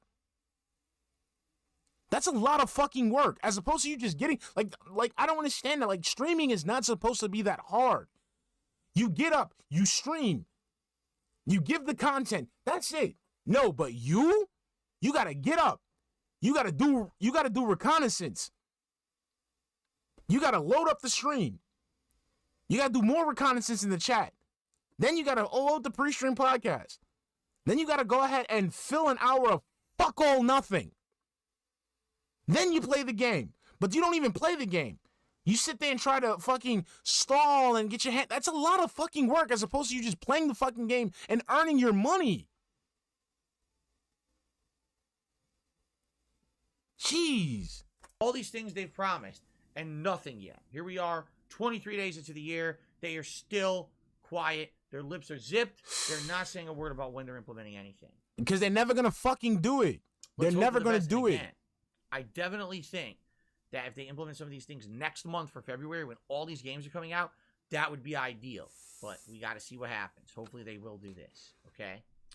Okay. So thank you, Malcolm, for that. And then Lycifer Soul tipped me $4 and says, when you finally get around to playing Oblivion in 2025, can you play as an orc version of yourself, a Shrek Phil? I could. If you guys wanted to see something silly like that, why not? Your people want to see you playing with members, you dumbass. Do that. Do that. Sackle Rendrak, what's up, baby? We got 21 minutes left. This isn't a long stream because this man decided to fill his whole stream of fucking schedule talk. That's it. All he's done this whole time. We've been on for like what? Let's see how long we've been live for. Let me see. So far we have been live. What the fuck? What's the fuck? So far, stream analytics, almost 2 hours.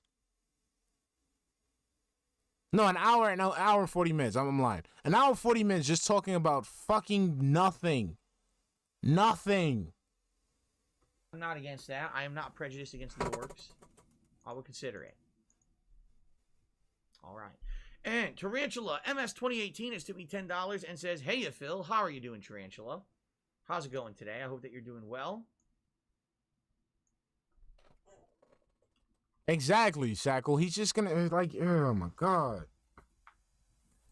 And welcome to the stream, and thank you for that generous contribution, which gets us to $25 of total tips so far for today. Halfway. But see, that's why Julio. That's why we call them issues. That's a awesome. That's a Phil problem. You guys know the deal about the tip rewards. I don't have to go over that again, do I? No, do you I don't. Really? Because you're gonna do it in 5 minutes anyway. No, you don't. $50 gunner glasses, $100. And he's still gonna fucking do wear, it, including silly hats like a Pikachu and a Deadpool hat. $150 you vote on a vest. And what we're doing is we're rotating the vests around to have different and better vests in the running. So let's see. Phil, this year I hope your parents make Christmas cards, like family photo Christmas cards of themselves and your cousin, and they send out to all their family members. I hope they have a Christmas card without you in it. Yesterday, I wore the camo vest. So today, I guess the vest would be, we'll do the red vest, the denim vest, the gold vest, and the blue vest. How about that? Those are the 4 vests in the running today. Okay.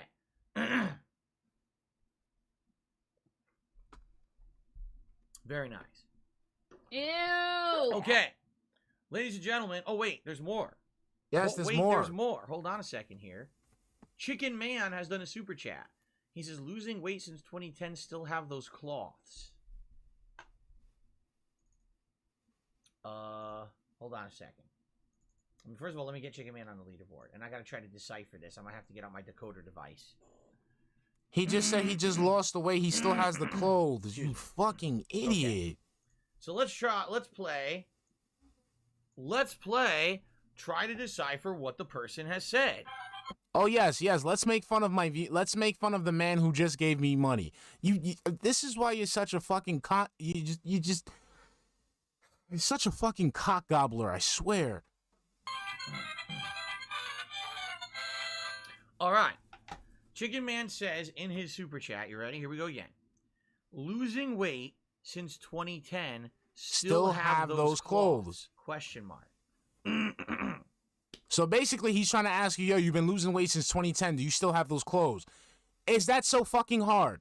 Is that so fucking? I feel like Phil just heard what I said, like about him repeating the same shit over and over again, and he's just pissing me off more by making fun of his fucking viewers. Losing weight since 2010, still have those cloths. It sounds like 2 statements. It sounds like it's actually like 2 completely different. No, it's one fucking coherent thought. He just didn't spell it right. Losing weight since 2010, still got those clothes? He's saying you've been losing weight since 2010 and asking, do you still have the clothes from 2010 from which you lost weight? Jesus Christ, I didn't even read the fucking chat, and I know what the fuck he's talking about. God, man.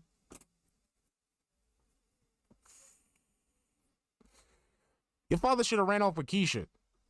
Statements, even though they may be related, it sounds like maybe like 2 sentences.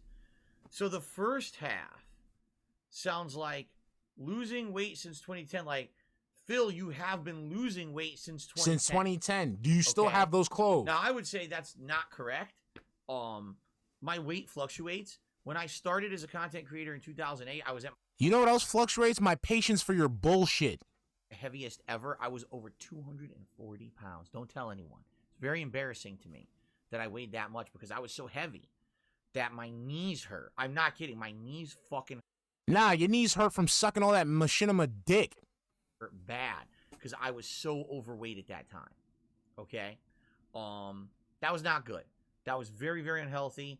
I was having issues with a lot of different things as a result of my really big weight, including my back issues, were just exacerbated by how freaking fat I was. Okay? So, I eventually started changing my lifestyle when I stopped working that office job. When I was laid off in late 2010, I changed my lifestyle and I changed my diet. And I stopped eating a meal a day. And instead I was having a meal replacement shot that was full of supplements like vitamins and energy and stuff. You lazy fuck. You couldn't even just work out and just have it. You had to, oh my God. You even had to be handheld during nutrition, during fucking nutrition. So you couldn't go ahead and just eat healthier. You couldn't just take a fucking walk. You couldn't just do a jumping jack. You couldn't do a squat. You had to go ahead and get a shot. You had to get a shot. You couldn't even, like, dude, in every aspect of your life, you cannot put any fucking effort. Wow. Wow. Wow. Seriously. Seriously. Jesus Christ. Probably not the best idea, but it's just something that I did because I wanted to, like, lose weight. And within about a year of me being a full-time YouTuber, doing that life change, I lost about 25 pounds, no exaggeration. Like, I went from 240 down to, like, maybe, like, 215, 220. 215, 220 of straight bullshit. Look at you now. Look at you now. You look like a fucking corpse, my man. You look like a drogger. You look like the Crypt Keeper. You look like a literal fucking like a corpse that fucking CSI students would have to study on. You look like shit. You look way better than you did back then because you were full of life, full of vigor. Now you're just fucking dead. You're fucking dead inside. You're fucking dead on the outside. Your streams are dead. Your channel's dead. Your fucking marriage is dead. Your love life is dead. Your sex drive is dead. Your fucking wife's interest in you is dead. Your friendships, all your connections are dead. Everything's fucking dead, Phil. So in exchange for losing that weight, you lost everything the fuck else. Okay. And then later on, I eventually started eating healthier. And what I mean by that is instead of eating fast food every day, instead of eating unhealthy, fried, disgusting food every day, now you still do it now. Cooked meals, baked you don't do that anymore. Vegetables. You don't do that anymore. Don't do that anymore. Know, things that intelligent adults should be eating, a well-balanced but you don't diet, do it. so you don't die by the age of 40. You don't do the it. Truth is, you know if I what? hadn't changed up my diet, I'd probably be in a really bad situation right now. Seriously, you're still in a bad situation. You're still in a bad situation. You're still in a bad fucking situation. Okay, so look, you did all that shit, right? All that healthy shit, right? You did all that shit. You went ahead and turned your life around, you like a full 180, right? You went ahead and got that supplement shot straight up your fucking rectum, and all of a sudden you became Jack LaLanne, right? Okie dokie. So if that was the case,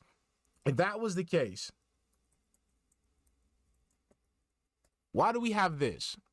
If you're so fucking healthy, right? Why do we have this little gem right here? Let's look it up. Let's look it up. Let's see how healthy this man is now. Okay? That is chicken adobo. Okay? What is it?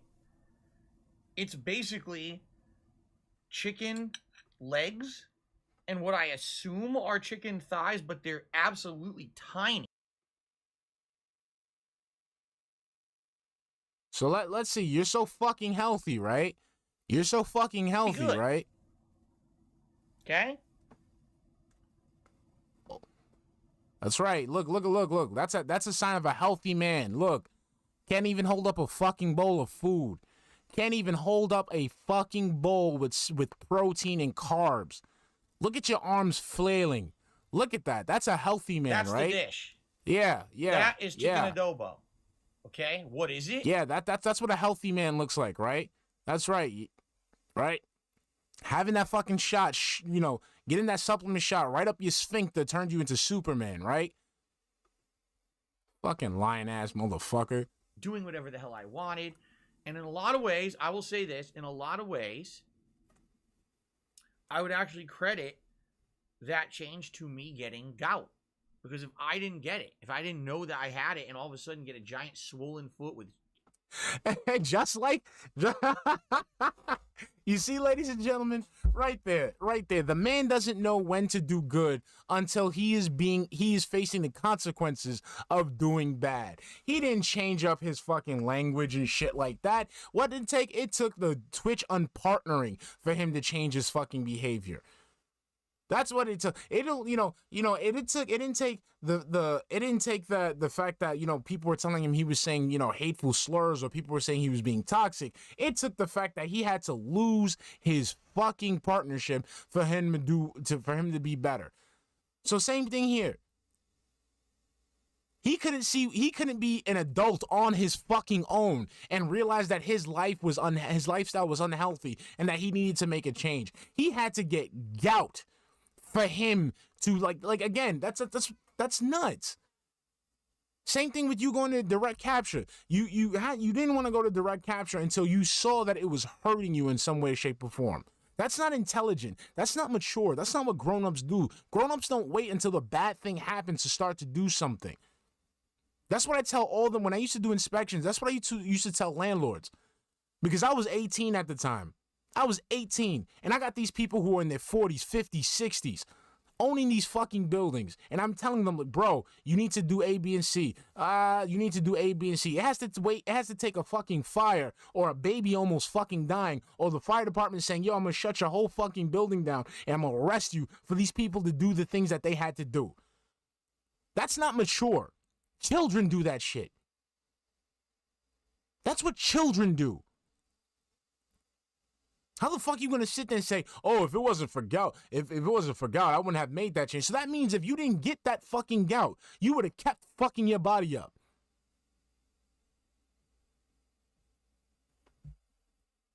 Uric acid crystals stabbing my fucking joints and my foot swelling up the size of a fucking balloon. I couldn't walk on it. It was incredibly painful.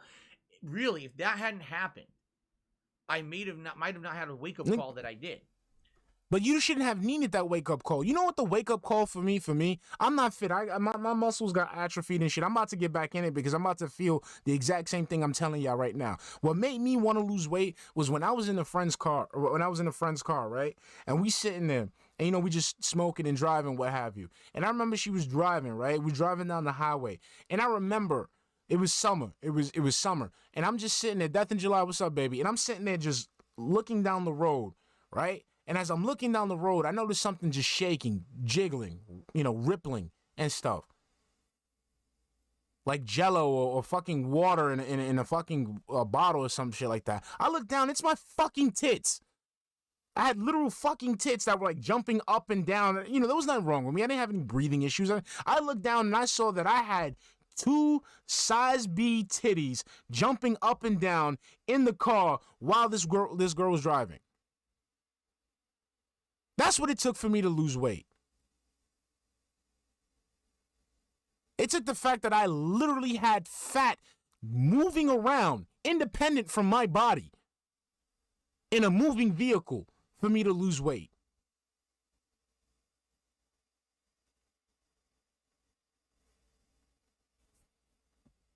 I didn't wait for some fucking health issue. I saw that it was a problem right then and there, and I decided, you know what, I gotta go ahead and lose weight.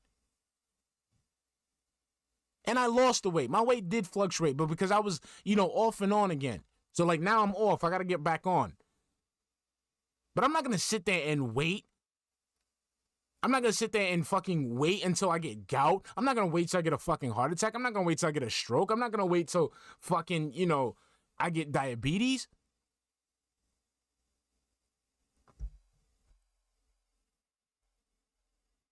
Come on, man. It took for the fact that I had literal cleavage for me to lose weight. When I had that happen to me, I had a exactly, wake-up call. Lagertha. Okay, I'm at an age in my life, and by the way, this was about, at this point, it was about almost 7 years ago, about 6.5 years ago that this happened to me. Okay, I had a wake-up call. I was like, okay, that's it. I'm getting older. I can no longer just do whatever the hell I want. I have to stop eating these crazy unhealthy foods. Every day eating steak, burgers, you know, red meat, shellfish, you know, pork. All these things you absolutely, positively should not be eating. In fact, That's fucking stupid because guess what? Guess how I lost the weight? Keto, dude. Keto. All I was eating was eggs, bacon, steak, pork chops, sausage, hot dogs. And I lost the weight because I ate it in moderation. I wasn't chugging it down. You're like that because you just put straight garbage in your fucking body. We used to watch it on your fucking videos, dude. Putting fucking Tostitos sauce on tacos. remember the week when I first had my first outbreak in my foot. I had eaten that particular week steak, burgers, and had gone to a restaurant. It's not where rough, I eat Cracker Jack. You shrimp just have to just make sure that and the I diet, think crab, you stick to the diet all in and you're that one eating the week. proper So foods. literally every food. Like, Phil, shut the fuck up. Like with keto, with me, like this is where I fucked up. So with keto, just like with any other diet, you just have to make sure that you're getting your macros straight and that you're eating, you're just eating properly. Okay, you're eating properly, and you're just getting your calories in, and you're hitting your macros. It's not just you fucking shoving down like just steak, butter, and all that stuff. Like it's not like that. A lot of people think it's like that. It's not. If you think it's like that, you're gonna get sick, and that's what happened with me. I got sick just eating nothing but fucking eating nothing but steak and just eating. I had to correct the way that I was eating, and I had to make sure that I was eating properly and that I was having, enough calories. I wasn't, gorging, and to make sure that my macros were being hit, that I wasn't eating just like fats and, shit like that. So it's rough, but as long as you get, you know, you have everything down and you have everything planned and you're committed, keto was the best diet for me because it was easy. It was easy. I was able to eat avocados. I was able to eat, you know, like spinach. I was able to eat Brussels sprouts. You know, I was still able to eat healthy foods and shit like that. But at the same time, I was eating shit that tasted great, you know? That I ate that week was a food that was high in uric acid. Okay? Everything was bad for me. By the way, back then, I was drinking a ton. I was drinking way more than... You still are, you dumbass motherfucker. You ain't fooling nobody. We know you put engine in your body. That's why you look so shoddy, you dumbass motherfucker. And, you know, anything that I would do today, which is very more... Like, Exactly, casual. $400 Back a then, I was month drinking in pretty total regularly, wine. And it was bad for me. And, you know, basically it was like every possible bad thing that I could do, I was doing to my body at that time. And then when it happened, boom. I was like, okay, that's it. Boom. I can't do this anymore, you know? And I had to change my lifestyle up, right? Which was basically no or very little red meat, limited pork, limited shellfish, if no shellfish, limit the fried ass foods, can't have fried foods all the time. Basically, cut all that out. And the drinking, I had to cut back way on the drinking and all that stuff. And eventually by doing that, Exactly, I changed my Brandon. diet to the point where Exactly. not only- Exactly. He doesn't understand that he's sitting there acting like he's fucking eating healthy and shit like that because he's ordering at IHOP, and this is what these people use at these restaurants. I mean, anybody who's worked at a restaurant knows when it's a high volume place, right? It's a high volume diner or whatever. It's a high volume. That's what I meant to say. High volume place where they get a lot of traffic. This is what they're cooking their shit in. You guys seen this before. Even if you've been to a restaurant, you know what the fuck this shit is. Let me show you right now. Soybean oil. I just want to see this box. If I can show you this box.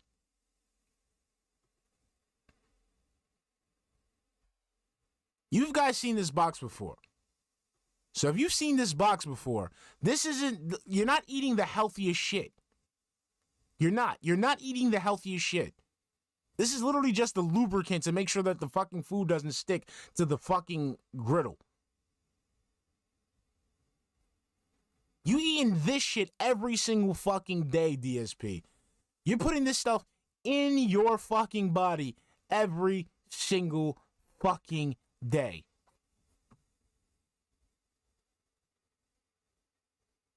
So when you eat with this in your body, you are fucking up your insides. That's why you look like shit. That's why you're missing hair. That's why you have titties. That's why your arms flap like a fucking bald eagle.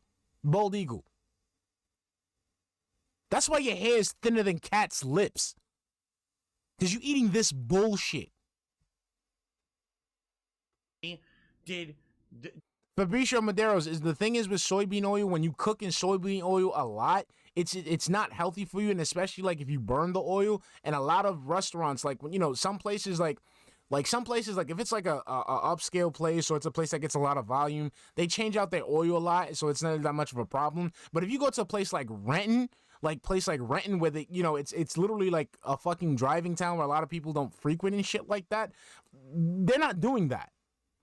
They're cooking their shit in the same oil again and again and again and again and again.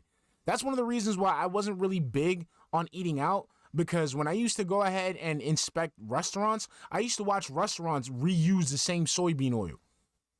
Like I've seen it firsthand. That's why like I'm a little particular. Like that's why now I have like a bit of a I have a bit of hesitation to go out to eat. Like it's like a mental thing. Like I could do it, but I have to like really fucking like train my mind. Like it's really hard for me to eat at a place where I cannot see the person cooking because of shit like that. Like I've seen that shit before. Like I've seen like people go ahead and they use like, you know, I've been in the Indian restaurants where they go ahead and they cook up some fucking chicken and shit like that, and they don't throw that oil out. So my thing is, in a place like Renton, where places are few and far in between, I'm pretty sure they don't do that shit. Like I'm telling you, like silent weapons. I'm not even playing, dude. Like I'm like, dude. Like if it's a place where I cannot see the back, I cannot see the kitchen, it fucks with me because I've been behind the scenes of a lot of restaurants, and it's scary. And I'm talking about restaurants, like restaurants where they want to charge you $300 for a cube of steak with a little bit of sauce on the side, like shit like that. And I've seen them do shit like this. So I'm a little like, like I'm not trying to throw anybody in the restaurant, industry under the bus. I'm just saying this is shit that I've seen personally. And Phil out here, he thinks he's eating the best of the best because he's paying for it. And he doesn't understand that in places where it's high volume, they have to use cheaper ingredients in order to make a profit, in order to sell their food. And like I said, a place like Renton, where it's not crazy, where the population isn't crazy like that, constantly going out. I'm pretty sure these places reuse their soybean oil. The gout get under control, which means exactly, Brandon. Very rarely do I have any kind of an outbreak or anything like that. The thing is, with a disease like this, it doesn't ever go away. There will be times when in my life, out of nowhere, I just get a flare up and my foot gets fucked up, and there's nothing I can do about it. It's just gonna happen. It's proven that unless you're taking constant medication for this, you will have flare-ups in your life from time to time. So one day, all of a sudden, boom, I might not be able to walk. And it sucks. There's nothing I can do about it. I just got to accept it as part of my life moving forward. All you have to do is walk, dude. Okay? All you have to do is fucking walk. But in general, since I changed all that stuff, okay, I found that I have more energy. I found that I'm able to do things at a higher capacity. And I lost a lot of weight. Like I said, at one point, the heaviest I was 240. At that point, I would say I was around 220. Today, I fluctuate. I fluctuate between around 200 to like 214, 15 pounds. It depends on what I eat. It depends on how active I am. If I have a week where I have more physical activity versus Paul J. Brazel Jr., thanks for the $2 super chat. You're right. Casino restaurants are notorious for it. I know they use the same oil. I like to use me a little olive oil because it's good for the heart. And eventually, we were just talking about this the other day. Eventually, I'm going to get to a point in my life where I'm going to have to start doing some kind of exercise, whether it's just walking around more, whether it's actually... Again, why are you waiting until the bad thing happens to do it? Do it now, you fucking hermit. Just Amy, what's up, baby? Do it now. Take a walk around your fucking property. Do some jumping jacks. For fuck's sake, beat your meat. That counts as fucking physical exercise. Your right arm will get some circulation in there. Do something. This is what I just said a couple minutes ago. The man won't do something until something bad happens. Like he said with the gout. He didn't change up his diet. He didn't change up his lifestyle until he fucking got gout. Why couldn't he do that before he got gout? Same thing with the Twitch partnership. He didn't want to rebrand. He didn't want to rebrand, do none of that shit until he got unpartnered from Twitch. Phil, why are you waiting till the bad thing happens to you for you to do the change? Like I said, with the landlords that I used to deal with. Like, bro, why are you waiting until you almost lost a family of 5 to fucking want to fix the sprinkler system now? Why do you want to wait until the fire department talks about throwing your ass in jail to want to fucking fix the leak now?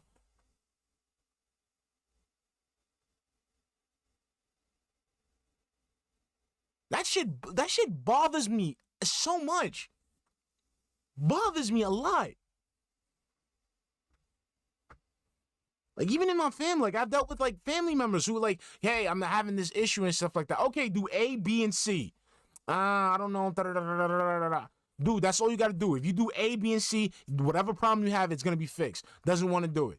The next thing you know, can we do A, B, and C now because I fucked my, this thing is fucked. No, I can't. It's too late. It's too late. Phil, why are you going to wait until you're that old to start doing physical exercise? When you start doing the physical exercise at that age, it's going to be harder for you because your body's already fucked. Just like when I did Brazilian Jiu-Jitsu. Or like when I started doing boxing. I got into MMA at 19. I had to drop out because, I told you about the sprinkler job being a little funny with the money. After that, I let my body go for another 4 or 5 years after that. I thought I still had, the MMA, that MMA endurance and shit like that. When I got into boxing, the first fucking night. The first fucking night. I thought I was going to be good, get back into the swing of things, you know, feel that burn, feel that pain in my muscles that I used to, but I'll be good. Nope. Guess what happened? I was on the floor, shaking, because my body was already damaged from all the neglect I gave to it prior. So I went home that day. Dude, I was shaking, throwing up on the train. Why? Because I was putting my body in shock by doing physical exercise that I wasn't doing prior. That's going to happen to you. Your body's a machine. Let's say your body's a fucking car. You haven't driven the car in years. Now all of a sudden you think you're going to go drag racing? Fuck no. Maybe turning my garage into a little bit of a gym, have something in there like a treadmill or something I could do for physical activity so that I'm not just sitting on sedentary on my effing ass all day, which is terrible for me. You see? Say it with me, Phil. Say it with me, Phil, you non-intelligent motherfucker. Sedentary. Sedentary. Sedentary. Sedentary. Sedentary. Let's say it one more time. Sedentary. Sedentary. Sedentary. Sedentary. Okay? That's how you say it. Sedentary. Okay? Sedentary. Okay? All right? Sedentary. Sedentary. Okay? That's how you say it. That's how you say it, Phil. Okay? Kelsey, am I saying it wrong? How do we say it? Sedentary. Oh, you say sedentary. Okay, well, you're Australian, so I don't fuck with you. But we say sedentary. Big ups to Australia, but I'm gonna have to pull a Phil and say that you're wrong. All right, let's play. But yeah, that's the deal. So, yes, in 2010, I was actually incredibly overweight. And now I am not incredibly overweight. I'm just overweight. There you go. But I'm much more healthy because my lifestyle and my diet has changed. No, because you look like a piece of shit. Bro, let's look at young DSP. Okay? Young DSP.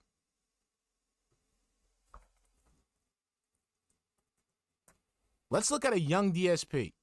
You were so you're healthier now, right? God, I forgot every time I type in DSP, it's like some Indian soldier thing.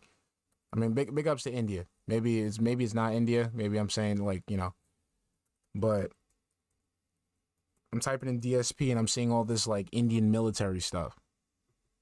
So here we go. Okay, let's go with a look when you were beating your meat, Phil. Let's go to the time when you were beating your meat.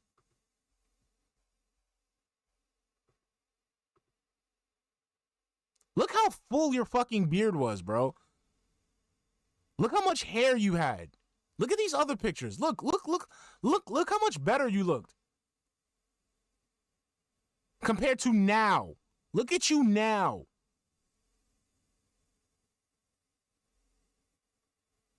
You look like shit, bro.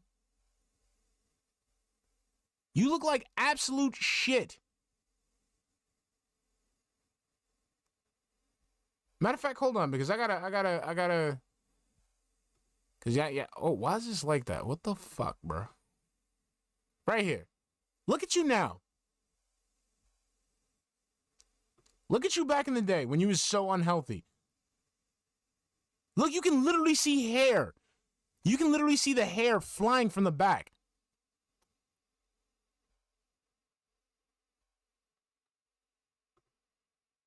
Look when you were with Panda.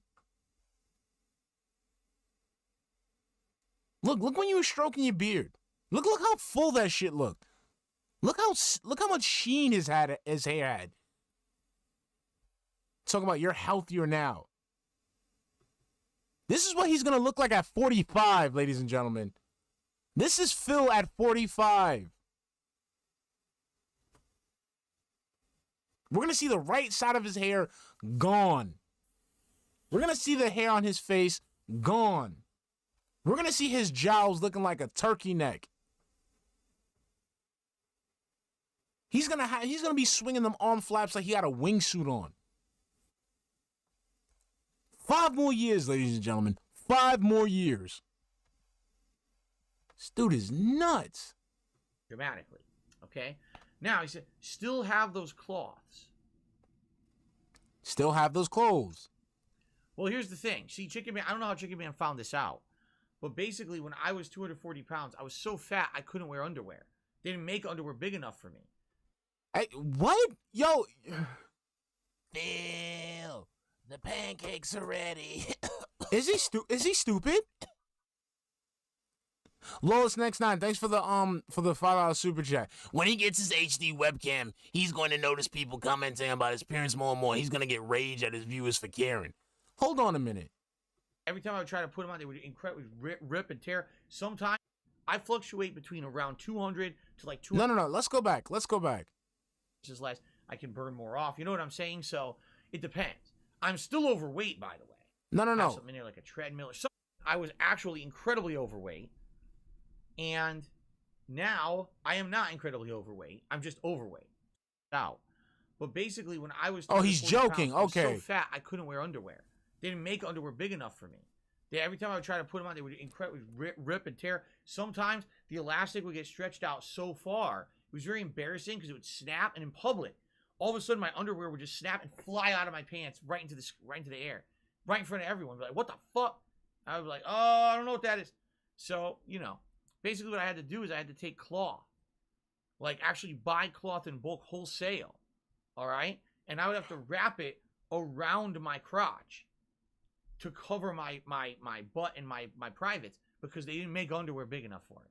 It was absolutely disgusting. It would be completely soiled in sweat. Can you imagine the smell down there? Bill Nelsenegger. You ain't funny. Fat guy rubbing around, chafing his big blubbery body parts, rubbing against each other, pools of sweat, soaking into this cloth every day. Oh my God. Okay, that's enough of that. That joke was as funny as your mother-in-law's living situation. I can't go on with this anymore. I can't. I can't go on with this line anymore. It's too disgusting. Anyway, I have no idea what Chicken Man was talking about. I'm assuming what he's actually meaning to say was, do you still have those clothes? Do you still have those clothes from back in the day? Do I have clothes from back in the day? The only clothes that I have from way back, like 2010, the Blanca shirt that I wear. Okay, the Blanca shirt that I wear. I have a bunch of clothes. Absolutely, I still have. And that's the one I love from the Street Fighter days. But also, that's the one that was fan made, the one that hand painted, hand drawn Blanca on it. Outside of that, I'm trying to think, do I have anything from that long ago? I don't think so. I think the only thing I have is my fucking... I do have shirts from a few years after that. If you remember, around 2011 to 2013, I started doing the convention scenes on the East Coast with John Rambo, and I used to go to these conventions and hang out and meet people and shake hands. And I used to buy souvenirs. Some of the souvenirs I would buy would be t-shirts. And some of the shirts you see me wearing on stream, like the Mega Man shirt, the Proto Man shirt, those are things I bought at game conventions a very long time ago. We're talking. Yeah, whoever made those, like the Mega Man and Proto Man shirts, those shirts are pretty popping. I bought a couple of those shirts from MagFest. My favorite one was the Link one and the Samus one. I think I still have the Link one. I don't know where the Samus one is, but I like the Link one. The Link one was fire. 10 years ago, yeah. But do I actually have anything from like 2010 besides that Blanca shirt? I don't think so. I think that everything got thrown out and changed. Like, even my pants, like I used to have different pants and those all got worn out. Now I have some of the clothes that I wear are from like right before I moved. Right before I moved, I had gone to Uniqlo, which had just opened up in Connecticut at the time.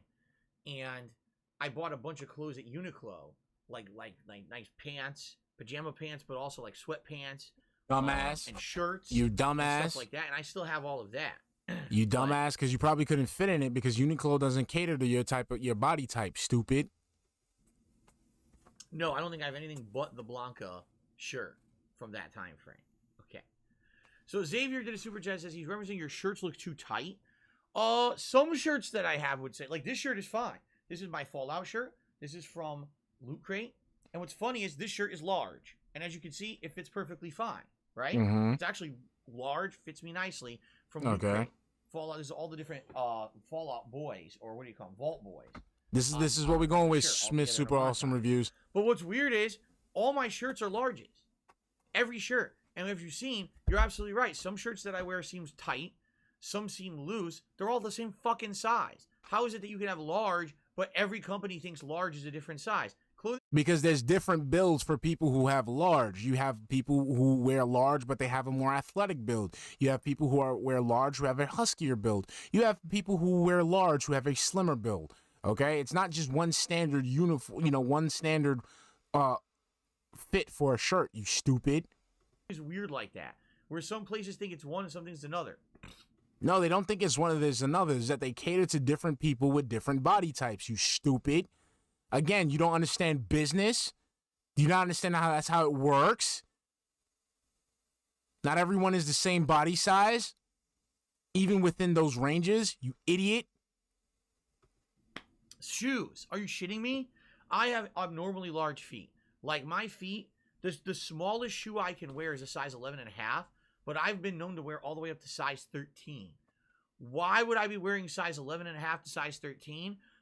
Because different shoes have different fits, you ass. Everyone has, like, again, with this communist fucking standardization. Not everyone's gonna have the fucking same foot as you. No one's gonna have the same mold of a their footprint. God damn, Big Barrel Skeleton. You wearing a size 17.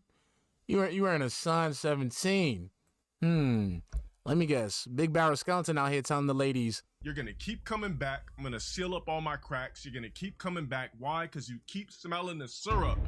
Big Barrel Skeleton got them smelling the syrup, I see.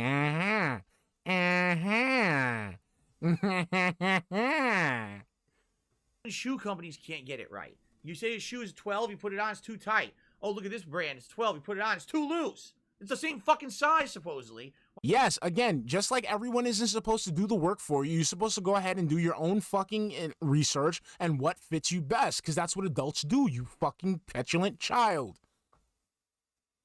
Jeez. Can't they get their shit right? How do you not know what a 12 is a fucking 12? It's supposed to be 12 inches. Can't you measure? Yes, yes, people measure feet just by length, you fucking stupid. People like you should be in cages, Phil. There, I fucking said it. Bring back cages. Bring back fucking cages. People like Phil should be in a fucking cage. I said it. That's it. I don't care. Put him in a fucking man-sized cage and throw him some kibbles and bits and some liquor, and that's it. Lock this motherfucker away. Put him in a fucking zoo for fuck's sake. Abnormal piece of shit. But anyway, the point I'm making is, yeah, it's weird because all my shirts are larges and some are perfect like this one and others seem to be too tight and others seem to be too loose. It's very odd. Anyway, let's continue. Sarah has done a super chat and says, would you consider doing a workout or fitness streams? No, absolutely not.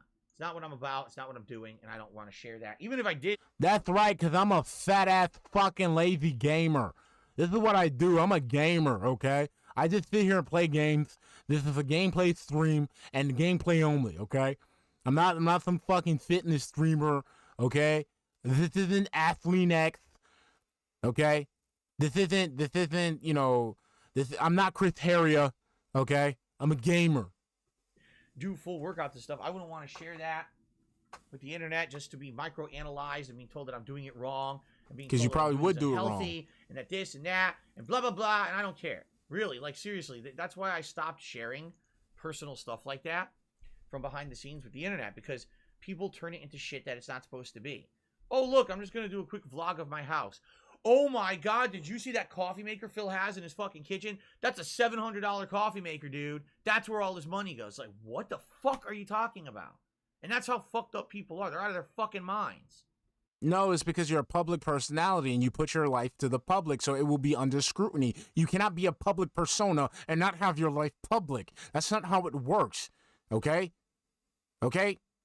Phil, that's not how it works. You have to deal with the outside fucking world. You're going to have to deal with the criticism. You're going to deal with the shitheads. You're going to have to deal with the trolls. That's what life is. That's what fucking life is. You pussy. So I don't do that shit anymore. No. Okay. YouTube I'm gonna have to has look that tipped up, me Julio $6 Garcia. and says we're actually planning to implement a golden rule for YouTube. There you go. Who wouldn't want that? The golden rule for YouTube. And you if still don't wouldn't abide by fucking the follow golden it. rule, you get turned into a living golden statue for the rest of your existence. You're In your case, you get turned into a living meme and for the rest of your existence. frozen perpetually in time. Why not? I don't know about a golden rule, but YouTube certainly should have some kind of a fucking rule, right? Because they really don't seem to have any rules. Anyone can do whatever they want, defame, insult, slander, fuck anyone they want, get away with it. It's fucked up. It shouldn't be like that. But I digress. Alice Telemon has tipped me $1.50, and yes, Alice Telemon, I saw your message. I didn't get a chance to really respond or anything to it. But basically, he has said that he's watching my videos from Friday night, my weekly session of Super Turbo / Old School Street Fighter. It's called Friday Night Fights. I do it every Friday night. And what I do is I play the Street Fighter 30th Anniversary Collection, and we get a lot of fun, you know, playing these oldies, the old fighting games, right? So here's what he has to say. Tip me $1.50, by the way. Thank you for the tip, Atlas. Let me get that on the leaderboard. And then here, I'm going to read you what he has to say, and this is fascinating, all right? Listen to this. You chose Super Turbo. Your opponent chose Street Fighter Alpha 3. But right before the game crashes, it pops up on the screen and it says hyper fighting. Bonkers. So maybe that is one of the issues with this game, is that could cause it to crash, is that two people pick a game, but then the game ultimately is stupid and glitches and picks the wrong game. So why do you keep playing this game then? Why do you keep playing this game? Why do you keep playing this game? You only complain about it. You always complain about the lag. You always complain about, you know, the trolls. No, shut up, Phil. I'm talking. Why do you continue playing this game? If the game is so stupid, just play another game then. Stop playing this. How about you get into the lab and learn how to play a new fighting game? Because again, you're a petulant child that's scared of dealing with the outside world. That game to play, the game just has a logic error and crashes and won't play. I don't know. Logic it could error. be. It very well could be that the game is that shitty, that the game has 4 options. Just think. Then why play the game? Why continue playing the game? Why put yourself in a position where you have to produce that negative energy about complaining about the game, about being frustrated about the game? Play a different fighting game, or just play a different game altogether. How about instead of having Friday Night Fights, how about Friday Night Lost Judgment? Use Friday, for all the post-stream content and shit. Why do you have to sit there and suffer through this game just so you can complain? I know you like that. I know, like, that's what gets your jimmies off, Phil. Complaining, being negative, talking, hate, having just hate in your speech. That's what gets you to bust a nut. I get that, but why put yourself through that? About that. 4. Only 4 options to pick. This isn't, there's 27 games in this collection to pick and play online. There's 4 games. One person picks one game, another person picks another game. So I picked A, you picked C. The game goes to create the online match and says, oh, D, and then crashes because no one picked D. Like, think about how bad that fucking coding has to be. Like, that has to be like, yet you still play the game. My baby's first coding. But yet, you're going to keep coming back. I'm going to seal up all my cracks. You're going to keep coming back. Why? Because you keep smelling the syrup. Error. You know what I mean? Like, how bad can that be that the code is so fucked up? That I picked A, he picked C, it gives us D. How do you even get there? You know? Pretty crazy, huh? Anso Kamaru has tipped me $1.50. He says, clothing size is based on region and style. When I lived in Korea and Japan for many years, I was an XXL or an XL on average. Now that I'm back in the West, I'm actually either a small or a medium. It's like Russian roulette when you buy clothes, especially online. Now, here's the thing, Anso Kamaru. Although what you're saying makes sense, I think if you think about it logically, it makes a little bit more sense. And here's why I say that. Logically. You're talking about Korea and Japan, all right? You're talking about cultures where people are, Asian. And I'll be honest, if you look at the data, scientific data, all right? Typically, people of Asian descent, Asian cultures, have smaller stature than people from, say, more European, African, those cultures. Usually the bodies are slightly bigger. Okay, I don't know why. I don't know if there's a scientific reason for it. It's just scientifically true. Okay, so wouldn't you want your clothes in those regions to actually purposely be a little bit smaller to fit more of the general population? And there would probably be way less demand for larger clothing, right? While if you're in Europe, you're in Africa, you're in other countries or other continents, and the population generally is larger bodied in those continents, you would want clothes that generally would fit the larger bodies, right? I understand what you're saying, but the point I'm making is, here in the United States, we're not talking internationally, right? Just here in the USA alone, I go to the store right now, and I look at 3 different shirts that all say they're large, and they're all fucking different sizes. I could literally buy 3 shirts that say large, 3 t-shirts, stack them on top of each other, and you'll have one that's bigger, one that's medium, and one that's smaller, and they all say large on the tag. It's like these companies just don't think there's any kind of criteria for what they do. They just fuck it. Okay, you fucking bigot. Now, take what you just said and apply some actual fucking logic to what you're saying. Okay? Repeat what you just said, Phil. You said that in these places, right? Europe, Africa, Asia, what have you, they have certain sizes because the people of those regions are built a certain way. So these regions have a fairly homogeneous population. Okay? America, do you think only one type of person lives here? No. We have people from them same fucking regions that you just explained. So, clothing companies within America accommodate those body types, those diverse body types that are in this country. You bigot. You just said you bought clothes from fucking Uniqlo, which I think you haven't worn. That's why you still fucking have them. You know why? Because Uniqlo caters mostly to Asian people. I can't buy clothes at Uniqlo. I've never been able to buy clothes at Uniqlo because it's not for my body type. Thank you. Thank you, Phil, for exposing yourself as the ignorant American that you are, thinking that everyone in America dresses the fucking same. You idiot. Those shirts that you bought were probably made for different types of body types. There's not going to be a standard. God, you idiot. Like, yo, how could you not seriously, this is why it sucks to not be around people. Because you need people to give you that look like, yo, what is he talking about? That's what you need, Phil. You need a friend to be like, yo, what are you talking about? So you just mentioned people from Africa, Europe, Asia. We don't have those type of people living here? Our large is different from your large, is different from his large, is different from yes. their large. No. The whole point of sizing is supposed to be you know what you're buying. Yes, but the thing is, you know what you're buying, and different companies appeal to different people, not just to you. You are not the only living being on this earth, Phil. You're not. So it's your job. Okay, this is why they have fitting rooms. So you can go ahead and fit and try on the clothes. This is why they have exchange policies. So you can try on the clothes, and if it's not your fit, you can go ahead and exchange it for something that is your fit. Each clothing company even has their own specific chart so you can find out what shirt fits for you. This dude is like, yo, he's an idiot. He's a legitimate idiot to say something like that.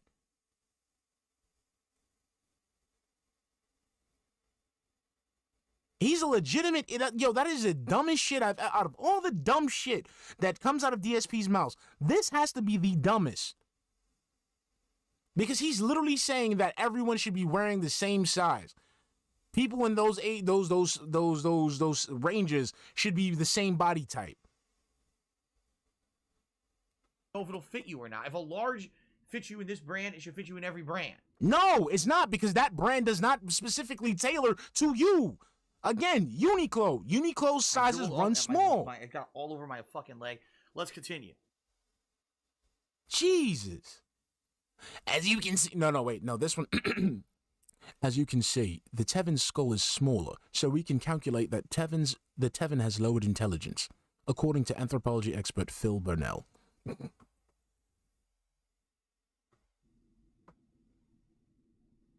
But it does. It's stupid. It really is stupid. No, you're stupid. You really are stupid. When you say it's stupid, you mean you're stupid. You are the dumb one. You are the one who is lacking intelligence. You're the one with the smaller brain than other people. You're the one who's inexperienced at life. You're the one who's ignorant. You, Phil, you don't know shit. You do not know shit. Okay. All right. So I did add that tip. Yes, I did. Okay.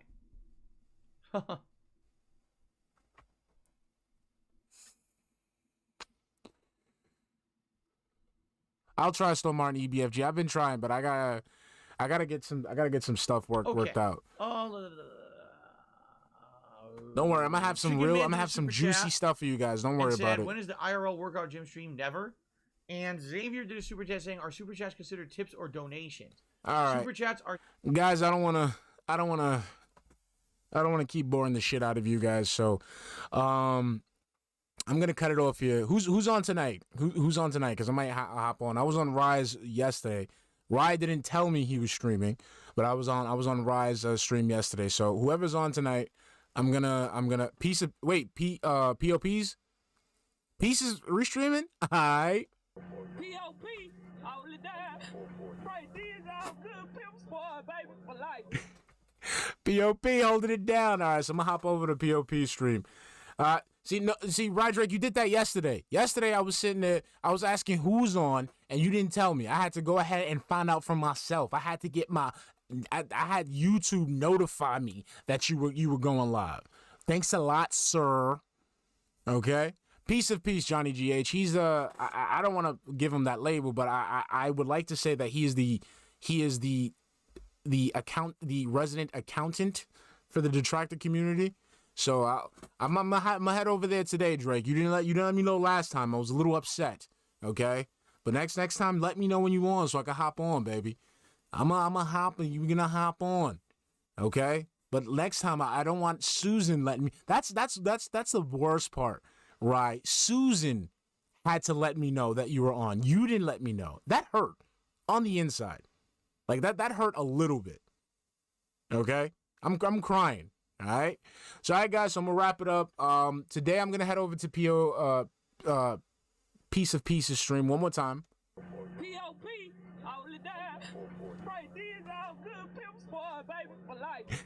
All right. I love you all. Thank you so much. And again, like I said, next coming weeks, I'm going to have some real entertainment for you because this man, he's just putting more dead air and more dead air. So it's my job, my challenge to make this shit into entertaining for you guys. So I'll catch y'all later. Love y'all, love y'all, love y'all. I will see y'all tomorrow. Even though it's Phil's day off, we're going to have fun tomorrow. So I'll catch y'all later, all right? Peace out. Have a good night. Stay safe. Good evening.